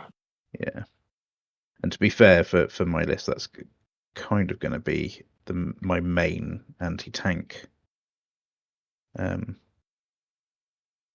sort It's of it's not a answer. bad anti-tank to be fair. Two las cannons, an auto cannon, and melter cannon's pretty good, isn't it? Yeah. My only other sort of like I suppose dedicated anti-tank will be my Xiphon, because I can't leave the Oh house yeah. without my Xiphon. No, you shouldn't go anywhere without a Xiphon. No. Ultramarines have one, so they'll be using it. Yeah, boy. Yeah, Yeah. Xiphons they're just great, aren't Like my tactical squads and that have all got melter bombs, but obviously they've got to get close to the tanks to be able to use them. So they? Yeah. Whereas you can't hide from a Xiphon. no, the I mean, Xiphon well, does not. actually, you can, can't you? Because the event pack, James has Well, actually yeah, you can hide from flyers to a degree. But but that point aside, I'm I, sure. I think that's more infantry. I don't think it's really going to affect tanks so much. Yeah, no, that's true. Actually, yeah. If there's a tank, and the tank's probably going to be out in the open because of the sort of because a lot of the terrain is going to be very compact, isn't it, and dense. Yeah, It's going to be quite hard for tanks to enter that. So if they are sat out in the open, the Xiphon can sort of pick them off. yeah. So Seen yeah, on. good for hunting Scorpius, wasn't it? If everyone's got Scorpius, Yeah, exactly. be like, meow, let's blow it up. So Ooh, yeah, that's the plan. So yeah, I've got that. I'm going to take the Ultramarines Rite of War. So I'll be running 3 tactical squads. nice. Um, yeah, then if I do have the unfortunate need to get into close combat, I can whack on the order and I'll have weapon skill 5 tactical marines, which is just hilarious. Yeah, right. That is fucking hilarious, isn't it? It's just some centurion like, I'm here to battle you, and he's like, not today. Yeah, Are eat this you? bayonet. Yeah, I was going to say, you and bayonets. So yeah, I got 2 squads with bayonets and then 1 squad with chainswords. Yeah, are you going chain bayonets or stabby bayonets? I've only got stabby bayonets. Only stabby bayonets. Yeah. Yeah, and then I'll have my veteran squad, which has got combi Volkite, and they've all got power weapons of various flavors. Awesome. And I'll be given the veteran C Apocalypse. Ah, the Apocalypse, yeah. Yes. The beautiful Apocalypse. So for anyone wondering what the Apocalypse is, if you're playing Horus Heresy and you're like, there's no fucking Apocalypse, what are you talking about? So it is the Orphans' Hope, because this is chapter 5 or 6 in the Orphans' Hope series. 5, I think. Yeah, 5, I think, yeah. But if you've been to every Orphans' Hope up to this point, you get a little piece of paper from James, which in effect is the pay to win Apocalypse. So if you've been to every event, you get this little free piece of war gear, which for part 6 or part 5 even, and only part 5, you can give to one of your characters for free. So, and this is the Irradiated Power Fist, which is strength 9, AP 1 or AP 2? Yeah, I think it's AP2. Yeah. Strikes at initiative. Yeah. So it's a pretty nasty little weapon. And you can just slap it on one of your characters. It's essentially that scene from Parks and Recreation where Ron Swanson gives the police officer a note saying, "I can do whatever I want." So, yeah, yeah. pretty much. Yeah, it's going to be my veteran sergeant. that would be great. It's going to be quite funny seeing like what people have put their Apocalypse on, won't it? Yeah. Like, Yeah, I think James should issue a prize for the silliest thing to have the Apocalypse. Yeah. Yeah, no, that is going to be really funny. So, yeah, and then I've got again, I kind of feel bad doing it, but at the same time, apart from my veterans, I don't really have any other close combat dedicated units. So I have taken some suzerain. What a piece of shit. Yeah. But I'm also taking the Nemesis Destroyer squad, so Oh well, swings and roundabouts, and they're not bad. They'll take out tactical squads, To be fair, as long as you don't do the wound allocation thing, I don't do that. It's only if you do the whole like, whoa, well, I can spread wounds around. Yeah, I think if you're doing that for your independent character, fair enough. But I think a whole unit of like suzerain or something like that, where you can, spread them out like that. I think that's a no from me. Yeah, no, I agree. I actually did it for the first time against Peter the other day. Oh, you piece of shit. Well, I had two. It was two characters. I had a Storm Seer and a Praetor in a unit, and I took a wound on each of them, and I was like, ugh. Oh, okay. I was like, That's not as bad though. Oh, I just felt disgusting doing it. As soon as I did it, I was like, oh, that is fucking. I was like, I feel bad. But it's okay, because then they both got killed by disintegrators immediately afterwards. So nature righted itself. Yeah. But I was like, oh, I can do that, can't I? And then I was like, oh, so won't be doing that again. Instantly punished for doing so. Yeah, and rightly so. Left a terrible taste in my mouth. I was like, oh, what am I doing? What have I become? Yeah, won't be doing that again. But yeah, as long as you're fine. Yeah. You're fine. Cool. That's pretty sweet though. So you're keen some Orphan's Hope. So yeah, and that to be fair, we haven't talked about our big heresy game, have we? No. So yeah, in between Christmas and New Year's, we all met up at UCG in Exeter. There was, but obviously both of us, and then I think it was it 4 players aside? Yeah, I think it was. Yeah. Yeah. So it was 8 of us in total, and we teamed off, loyalists versus traitors, obviously, and had a massive, 4v4. Was it 2,000 each? No, 2.5 each, wasn't it? 2,500 each, yeah. Yeah, so it was a big 10,000 points aside battle royale. What glorious games. Yeah, it's me, Ryan, Adam and Ollie. against you, Joe, Connor, and Murray. Yeah, So yeah, and that was just it was a brilliant game, wasn't it? yeah. So Like, that was it's like for the traitors. That was Sons of Horus, Night Lords, Iron Warriors, and Sons, Thousand Sons. And then on the loyalists, there was Ultramarines, Blood Angels, Iron Hands, and Templars. that's still Imperial Fist. Yeah, but Connor's army is a very different Imperial Fist breed, isn't it? Because It certainly is. you hear Imperial Fists and you sort of think to yourself, yeah, like, it's going to be some water cannons, some phalanx warders, that sort of thing, and it's And you'd not. be wrong. Yeah, and Connor's army is not. It is not a classic Imperial Fist list in the slightest, is it? No, no. It's He really should be playing Bretonia for Old World with how his Templars list goes. yeah. So because it's just Templar Brethren all the way down. Yeah, he did have Siggy. He did it, yeah. So yeah, was it Sigismund 45 Templar Brethren? I Something think. like that. Yeah. Yeah, and then two Land Raiders and a Quad Mortar. Yeah.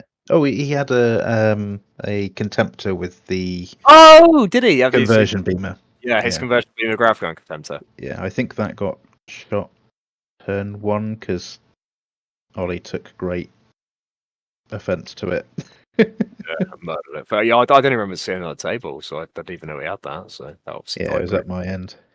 yeah, because you and me didn't interact all game, did we? No, There I was not interacted a with single every other shot. player, but Yeah, you. there was not a single shot fire between us. I think I was just That's- wailing on Joe and Murray for I was most of the game. going to say you were just bullying Joe. Yeah, well, Joe. So Joe had obviously playing Angel. What's it called? Day of Revelation. That's it. So he deep struck in on Ryan and absolutely murdered him. Yeah. So then because I was playing Underworld Assault, so I Underworld Assaulted onto Joe's stuff. So Joe dropped down, killed a load of Ryan's Night Lords. Committed some war crimes. So he had like 5 Crimson Paladins in his Warlord, and then 10 Dawnbreakers, an Apothecary, and a Moritat in another unit, and then some other bits and pieces. In this big jump assault. And I had 6 drills, which I just brought up in where he was, basically, like right next to him. So all the Dawnbreakers just And shouted, "Parry this, you filthy casual!" pretty much, yeah. And he did not parry. No. So they just got murdered. Obviously, all the drills came out, did loads of damage. Then they all fired their melter guns, did a load more damage, and then all my dudes got out, obviously, as well. And then it was a bit of it was like culling a baby seal, wasn't it? Really, it was the trick. It's how it's exactly how I always think. Imagining Sons of Horus to be though. How I imagine fight. They just come in and just they're just overwhelmingly brutal. It's just like kicking somebody in the head while they're still on the floor. Just like bam, bam, bam. Yeah. It's just like everyone comes in, gets out, combi melters at point blank range. That sort of thing. Put down his Moritat with the combi disintegrator. And then the highlight was my Reaver Chieftain getting a precision shot with a melter gun and killing his Warlord. It's just like boom. I was like, I'm so sorry. It was just like. But then after that, obviously, I then had to contend with Murray and Connor. Obviously Murray just started putting in my place a little bit then. And then me and Connor had a duel. So we had Sigismund fighting against my Sons of Horus Praetor. So we both agreed. We agreed a no shooting agreement. Yeah. And just charged each other. And Connor had a lot to shoot with, mind. No, that is true. That is true. We agreed no one would be firing weapons at each other, and we just charged towards each other. So I had my command squad and my commander charged into Sigismund and his unit of Templars, and I got fucked. I am shocked. Yeah, I did do 2 wounds to Sigismund. Oh, so, okay. yeah. So I was like, I'll take that as a moral victory. Yeah, definitely. Yeah, Any wins against Sigismund is Yeah, Marvy. because casting gold finally came into effect. Woo! I always take my Pro Tour with casting gold because he's modelled as like this duelist, you know. Yeah. So I've got a Mastercraft, the Paragon Blade, and a Power Fist. And he's sort of, he's modelled in this sort of stance of like, fight me. So I always give him casting gold as his warlord trait and try and sort of seek out other characters and duel them. Yeah. And normally it never comes into effect. But occasionally it does. And that game I was like, yeah, casting gold. So I got my extra strength, my extra attack. It's like, yeah. But Sigismund still put him on the floor. I was told by both Joe and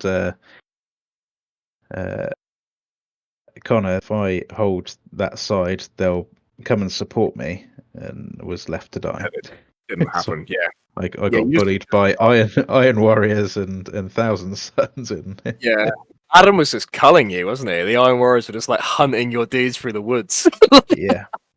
I managed to get some good hits off against the Thousand Suns and against the Night Lords as well. But yeah, like I did minimal damage against the Iron Warriors, and yeah, with having the two of them sort of ganging up on me on one side, and my list was quite objective concerned, shall I say? So it was more tactical Marines, and yeah, it wasn't very fighty units. I wouldn't say. So yeah, against the Iron Warriors, Yeah. yeah, they were lambs to the slaughter. Yeah. Those are the Xiphon fight was awesome, wasn't it? Yeah. My Xiphon came on, got attacked by Thousand Suns tomfoolery magic, but I did manage to take a whole point off of his Kratos, and then it zoomed off, took out the Spartan of the Night Lords, and then Adam's Xiphon came on up behind and took out my Xiphon, which was quickly avenged by Murray's Murray's the radio. Daredevil. Yeah. But yeah, that was quite fun to see them. We made a gentleman's agreement at the beginning that neither of us would put our Xiphons into combat patrol, because otherwise we just wouldn't bring them on because they'd both be in combat patrol. Yeah, they need to add a little FAQ to that, don't they? That you can just bring it on normally. Yeah. If you want, because it's a bit, it's a really weird little rule. It's like, oh yeah, my Xiphon's in reserve, waiting for an enemy aircraft to turn up, and it's like, well, what if it just doesn't turn up? It's like, oh, exactly. well, guess I just don't come in then. It's like, well, so obviously, most people wouldn't play it like that. You play it comes on automatically on turn 4 or something. But yeah, it's a bit of a weird one. But yeah, we made that agreement, and then for the rest of the deployment phase, Ollie was desperately trying to convince Adam to go back on his word, because you guys got to deploy second. Oh yeah, yeah. Ollie's like, go on, just put it in reserve. Yeah, cheeky monkey. But cheeky bastard. You know what was really cool was those Adam's Predators with the shrapnel cannons. Yeah. It was just like, wow.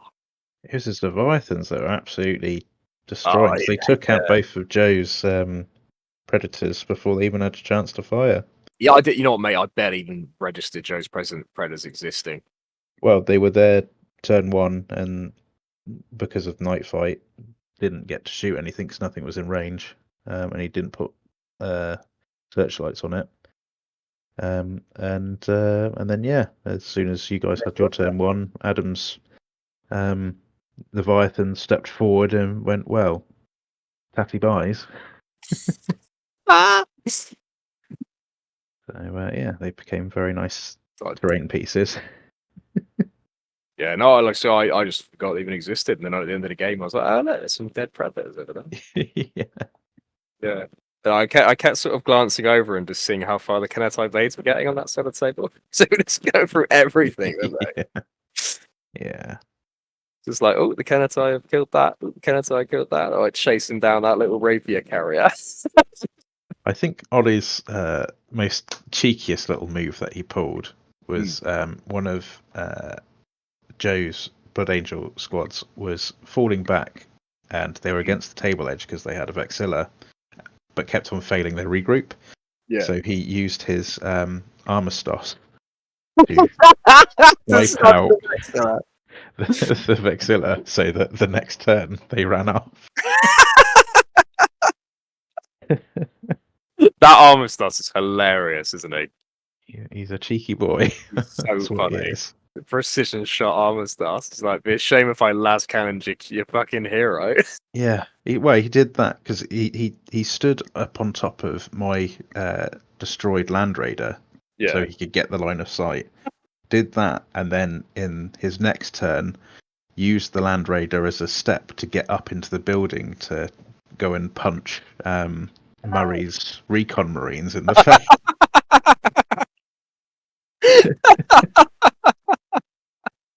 And that was the last of the recon marines. Rest in peace, recon marines. Oh, that's hilarious. There's no stopping the Armistice. He might be the new Wizard King now. Especially when he casts Fist. Exactly, yeah. Oh, I'm in contact. I mean, I've managed to charge this this ranged character out there, and then he's like, "Be a shame if I just cast Fist." Yeah. Oh no, I'm in danger. yeah, I'm strength 10 render. You're like, oh shit. It was a fun game. We had a lot of laughs. Yeah, it was really funny. And some reasonably priced chips for lunch as well. Yeah, mate. Yeah, the chips. Yeah, I'll tell you what. A shout out to Friar Tuck Mm. in Whitton. Yeah, I love Friar Tuck. It's such a good they're a very high quality chip shop.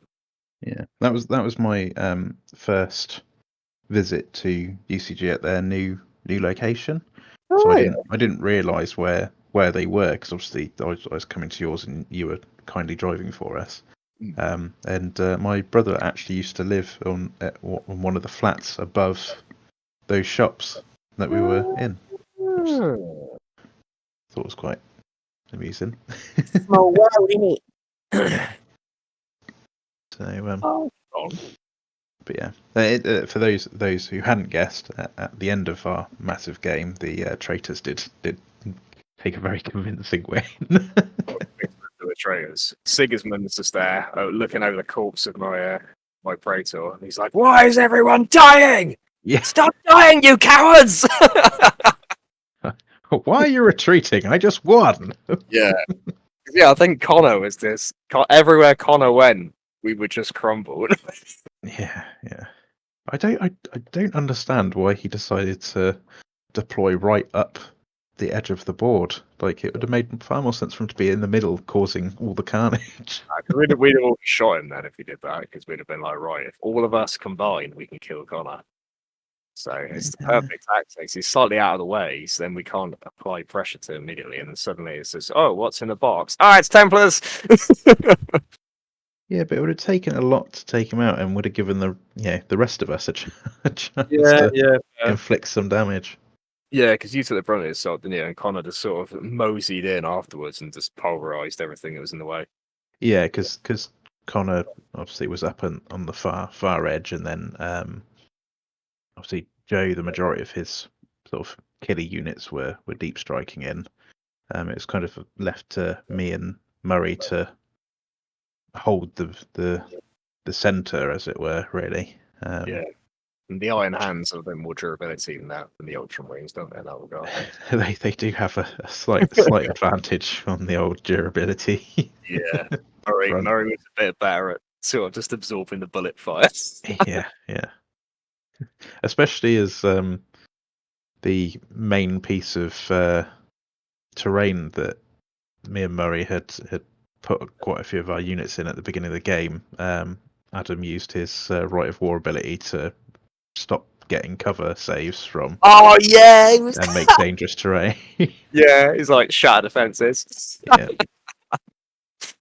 So, yeah, that was hilarious. That's probably the funniest use of that that trait I think I've ever seen.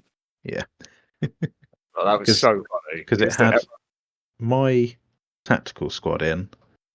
It had a recon squad in it. it had a Damocles Command Rhino behind it, and I think Connor put his Contemptor on top of it as well. So it had quite a few units on it, and it's like, yeah, so it may as well not be there anymore. And it's also dangerous terrain. Enjoy. Yeah, no cover for you. It's like, oh, No cover, and if you move, you might die. Which one of my Ultramarines found out the hard way. This floor won't collapse under me. Floor proceeds to collapse. Yeah. Poor tactical marine.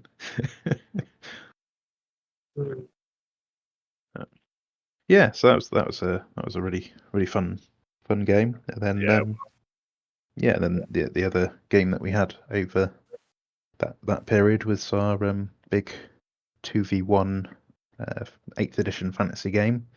We played the Watchtower scenario, and I took control of the Vampire Counts, and Ollie was allied with me, and he took Vampire Coast, and we were up against obviously you and your Bretonians. Holding their borders against some undead. Yes. So we had the lone watchtower out on the coast. Yeah. Someone spied the undead come in. They're like, hold the line. we managed to win the roll off to be able to put a unit in the watchtower to start off with. So Ollie put in a unit of are they deckhands, the ones with deckhands rifles? Yeah. Oh no, the ones with the rifles are what are they called? I don't know. They're not deckhands. No, deckhands are the other ones, I think. The ones with the blades and the bucklers. I can't think what those ones are called. I think they're called gunners, actually. They might be. Basically, zombies with guns that have just as much chance of blowing themselves up as they do their opponent. Yeah. So that we thought, at least they can shoot out and hopefully do that. But then a massive block of men-at-arms came knocking at the door and evicted them.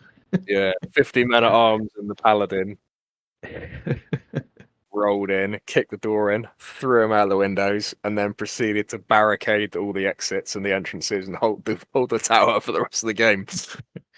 Yes. Despite all odds. Well, I think until that last turn, I think the majority of your army was in retreat, wasn't it? Apart from it was going that way. Yeah, I was starting to break because my general went down, didn't he? I don't think did he go down? Did he run away? I think he went down. Killed by the vampire, yeah, because then the prophetess ran away, didn't she? Her and what was left of the Knight Saren legged it. I was definitely sort of starting to crumble. And then I think, because you had a majority of your knights were up your board edge, and then you proceeded to make every regroup test that you... My Grail Knights were still going strong, weren't they? But my Knights Saren were in there wasn't many of them left, and the Knights of the Realm were doing okay. But it was getting a bit dicey. But they held out. We rolled. Because so obviously when Watchtower, you roll for a random game end at the end of once you get to a certain amount of turns. Roll to see if reinforcements are going to turn up, and got the roll. So the Bretonians held the tower long enough for the rest of the dukedom's men to arrive. That was quite funny in itself because it was looking quite. To be fair, I think it was looking a bit more on our side. Yeah, it was definitely because you had the dragon that was rolling up to to sort of to start kicking the door in on the tower. I was got that paladin stood, he stood by the window fight me. And then you turned around and said, so unless I roll a 6. Unless I roll a 6, I'm gonna be in trouble here. And then I rolled a 6. Whilst Ollie was cooking lunch. And Ollie came back in and was like, oh, we've lost. Yeah, I felt a bit bad. I should have waited. He's like, I just didn't think I'd roll it, It was one of those I won't get a 6. It happens, doesn't it? That's the game, isn't Warhammer, everyone. Yeah, but that just the dudes. I quite actually enjoyed that. I think I know the Watchtower is quite divisive, isn't it? It's almost like the ambush scenario or the War of Lies scenario of Heresy, where some people love it and some people are like fuck it, like old War of Lies. Some people absolutely hated that, didn't they? Yeah, I think Watchtower can be similar, can't it? Some people absolutely despise. I loved Old War of Lies Yeah, I personally. love Old War of Lies. Yeah, I think if I ever run a Heresy event, Old War of Lies will be one of the games Yes. because it's just so funny. It's like, oh, I held all 6 objectives and I got -5 points. Yeah. It's like, or whatever. Like, I don't think get -5 in it, can he? But still, like, Yeah. no, you Yeah. did. I think it's -D3, wasn't it? I can't remember what it was now. But you could lose. I just found it so funny that you could lose points on the objective. Yeah. Yeah. Which It's is just, funny. yeah, it's But yeah. hilarious. So the one of the battle reports I watched was the Watchtower scenario, and they've changed it now, so it's not an automatic win if you're holding the Watchtower. You just get an extra 200 towards your victory score, Oh, interesting. and you can only capture the Watchtower with units size 10 or less. Your Oh. big blob of 50 minute arms can sit at the door.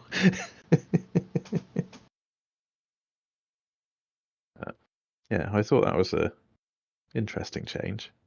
Hmm.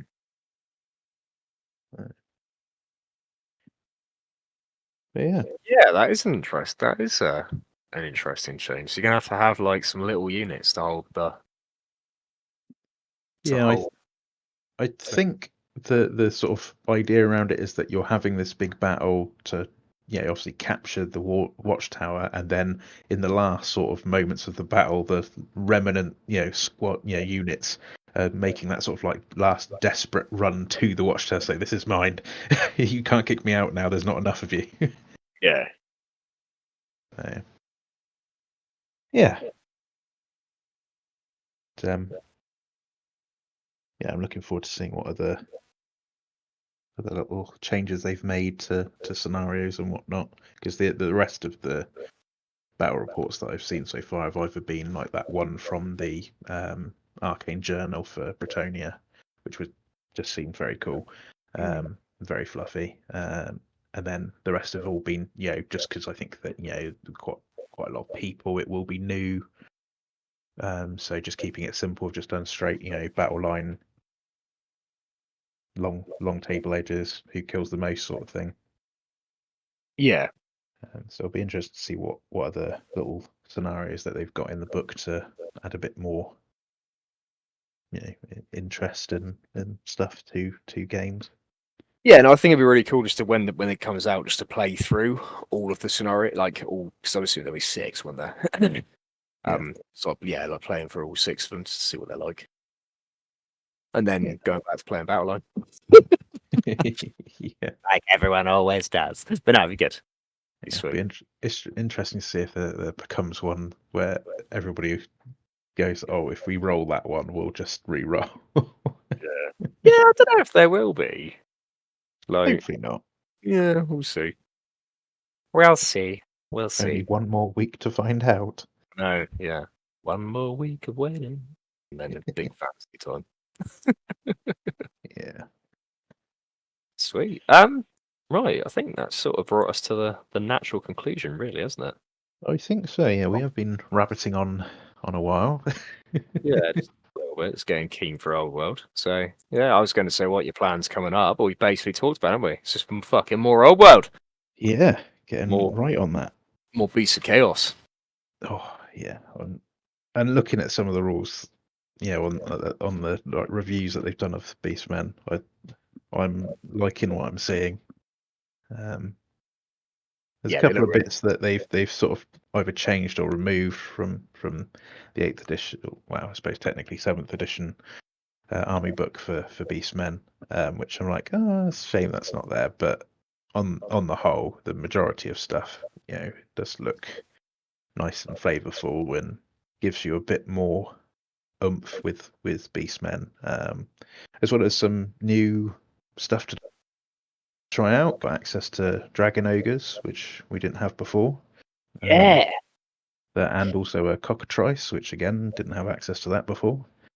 Yeah, that's right. Yeah, they've got some of the beasts from the Chaos list, haven't they? Yeah, and nice to see that Chaos Hounds now do count towards my core core limit where they didn't before.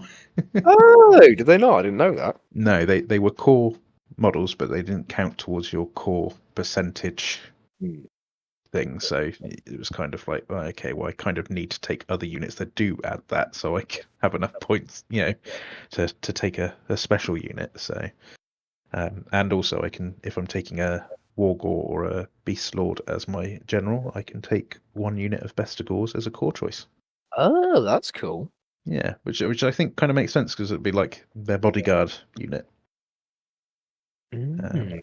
So, Have you yeah, have you got a list that you've written yet for trying out for the new edition or not? I've got a loose one in my head. Yeah.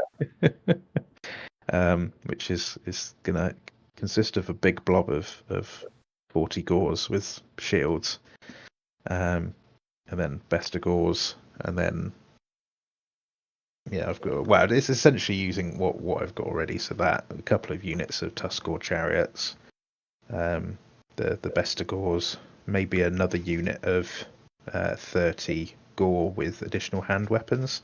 And Oh I'm yeah. thinking with them, I'll pay to give them ambush, so they can come on from a table edge, and then also pay for them to have a magical standard because the beastmen are getting the Banner of Rust, which is -1 armor to any unit within 6, including itself. But seeing as they'll have additional hand weapons, they won't have an armor save. So Yeah, so it doesn't matter. yeah, so it means that they're essentially their additional attacks will all essentially be AP1 Yeah. against their opponents, and then if I believe there's I can take Plague of Rust as one of the spells, so I could put that on them as well, and all of a sudden I've got a unit of naked goatmen running in doing AP3. Oh yeah, just hacking people up. Yeah. Kill the man things. Yeah, because our armor's all a bit lower now, isn't it, in Old World? Mm, AP yeah, -3 is pretty hefty. yeah. So, That yeah, could be interesting. that would be really cool. Oh, nice. And then and obviously on my list of things for yourself, I've included some Ungors on there because I noticed they've got the Royal Chariot Oh, Riders. yeah. So I think that'd be quite nice to have like a unit of like 20 Ungor spearmen, um, just to sit in front of the chariots at the beginning of the game. So if anything wants to hit the chariots, they've got to go through the spearmen first, and then the chariots can just move straight through them. Um, yeah, Yeah, so, that'd be really cool. I think that chariot runner rule is a really nice addition to the game, isn't it? yeah, it's nice, It's- and because they've sort of just left it open as that's what the rule is, it kind of leaves it open, for the fluff reason for that. So I think with Beastmen, especially as it's Ungors that have the rule, it's just a case of the people on the chariot really don't care about the unit they're running through. yeah, yeah. So get out the way, no horn. Yeah, bloody runts. So and I think that also then because made they've made the Ungors with bows a point cheaper than they were, but the Ungors with spears are still the same cost as they were in 7th, which I know quite a lot of people agreed seemed to be quite expensive for what they were. But I think giving them a rule like that, Yeah, like makes them that, really good suddenly. and also gives you a reason to take them over just another unit of gore. Yeah, that's true. Yeah, because you ended up not playing any Ungors, didn't you? Because they were fucking. There was no point, was it? You were sort of like, "Why not just take Gors?" Yeah, because they're better in every way. Yeah, But yeah, I think with how good spears are looking in this new edition, I think having a block of 20 Gore with shield and spears, and Gore with shield and spears, with some chariots behind them, actually that they've actually got a place, and that'll be nice as well because it adds a bit more variety to the army, and they look, another different looking unit, so yeah, and then obviously the other thing I've asked for is Centaur, so I've got a cavalry unit of my own. Um, yeah. You never see anyone play Sentinels either, so that'd be really good. No. Or I don't know, anyway, they might be out there, but I think it's probably partially that the models are quite dated, aren't they? Yeah. And I think people just didn't. Yeah, I just didn't really see people play them, to be honest. No, I think they'll be slightly better in this game with the buffs that obviously cavalry spears and cavalry have had, and the fact that you can now pay to give them ambush and magic banners and stuff like that. And also, we now have a Centaur character that we can take. So you can now take a Centaur chieftain, that's cool. which didn't exist before. So yeah, I think that they'll find a place. So yeah, for those, and then I've also asked for a Gorgon because those have been given a big old buff. They're now 30 points cheaper than they were before, and all of their close combat attacks have killing blow, and they had an ability in 7th and 8th where you could forego all of your normal attacks to try and eat your opponent, and if you ate them, then you got a wound back. But obviously, you lost all your. It's just one attack. But they've changed that now, so you essentially do that in the command phase. So if you're in combat against an infantry or heavy infantry unit, then you can roll to. I think the opponent has to do an initiative check, and if they fail the initiative check, you pick up one of their soldiers, eat them, and get a wound back. But that happens in the command phase, so you still get to do your attacks in the fight phase. That's cool. I like that. Yeah, sort of a bit of fun. Yeah, well, that's it. Like stuff like that, it's nice to have those little fun rules. Yeah. So yeah, so that's the sort of next. That's the plan coming up. Yeah, plans for me, my beastmen. Yeah. So yeah, unless you've got anything to add for your future. I think we're pretty much there. I think I've pretty much said what I'm planning to do. Obviously, it's Bretonians. Well, yeah, Bretonians. Yeah, well, obviously, I've got to finish the Imperial Army. So, say Land Raiders, Artillery Crew, Sentinels, Jump Jets, and a Commissar. Get all those done, and I'll definitely have time to do all those. So I'll get all those done. Oh, and then onto the Bretonians then. So I think some more knights. Well, obviously the stuff got base going. So Pegasus Knights, Questing Knights, and then Men at Arms, and then Foot Knights, and the more Knights Errant. Nice. So, yeah. Loads to do, mate. Loads. And then obviously printing stuff, everybody else. So, yeah. That'd be good. Right, anyway, on that note, let's call it a day, shall we? We certainly should, yes. All right, cool. Oh, and if you want to have a look at obviously Dave's YouTube stuff, his desk deployment on YouTube, you want to look at his bases and that. Pretty sexy. Yes. Because you've got some other tutorials in there as well, haven't you? Yeah, there's a couple ones. I did one for my Ultramarines as well, and also for how I painted my Beastmen, because I wanted to, with it being obviously a high model count game, I wanted a scheme that was fairly quick to do and but still look all right on the tabletop. It's a really good. It's a good video that because although obviously it's how you paint your beastmen, but it's quite a good example of how to use like a lot of a lot of the methods to get armies done quickly. Yeah, which I think is really helpful, especially if maybe like you're a newer player and you're struggling to you're like, oh, I really want to play like the old world or Lord of the Rings. But you've got a lot of models to paint, and it's a good way of showing that you can paint those models, and it's quite those techniques you can use across the range. I imagine they'd be quite anti-bolt action as well, wouldn't they? Yeah.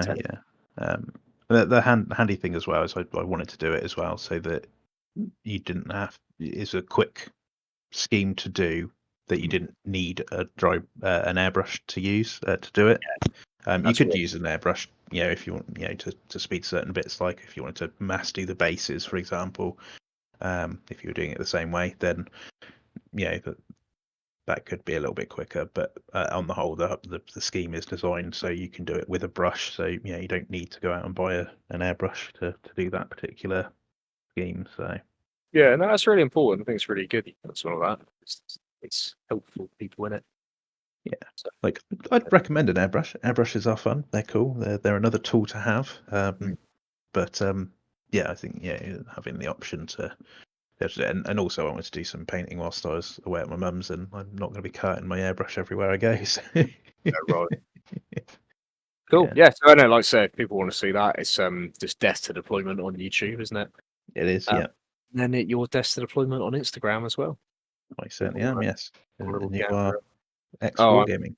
I am indeed. Yeah, EXE Wargaming. So if you want to give me some abuse or look at some pictures of mainly pictures of games I've played, Yeah, then feel free. You can comment on my stuff and be like, "The fuck." But nah, all right, cool. Ideal. Well, good to talk to you, and I'll see you later. speak to you soon. Bye. Bye.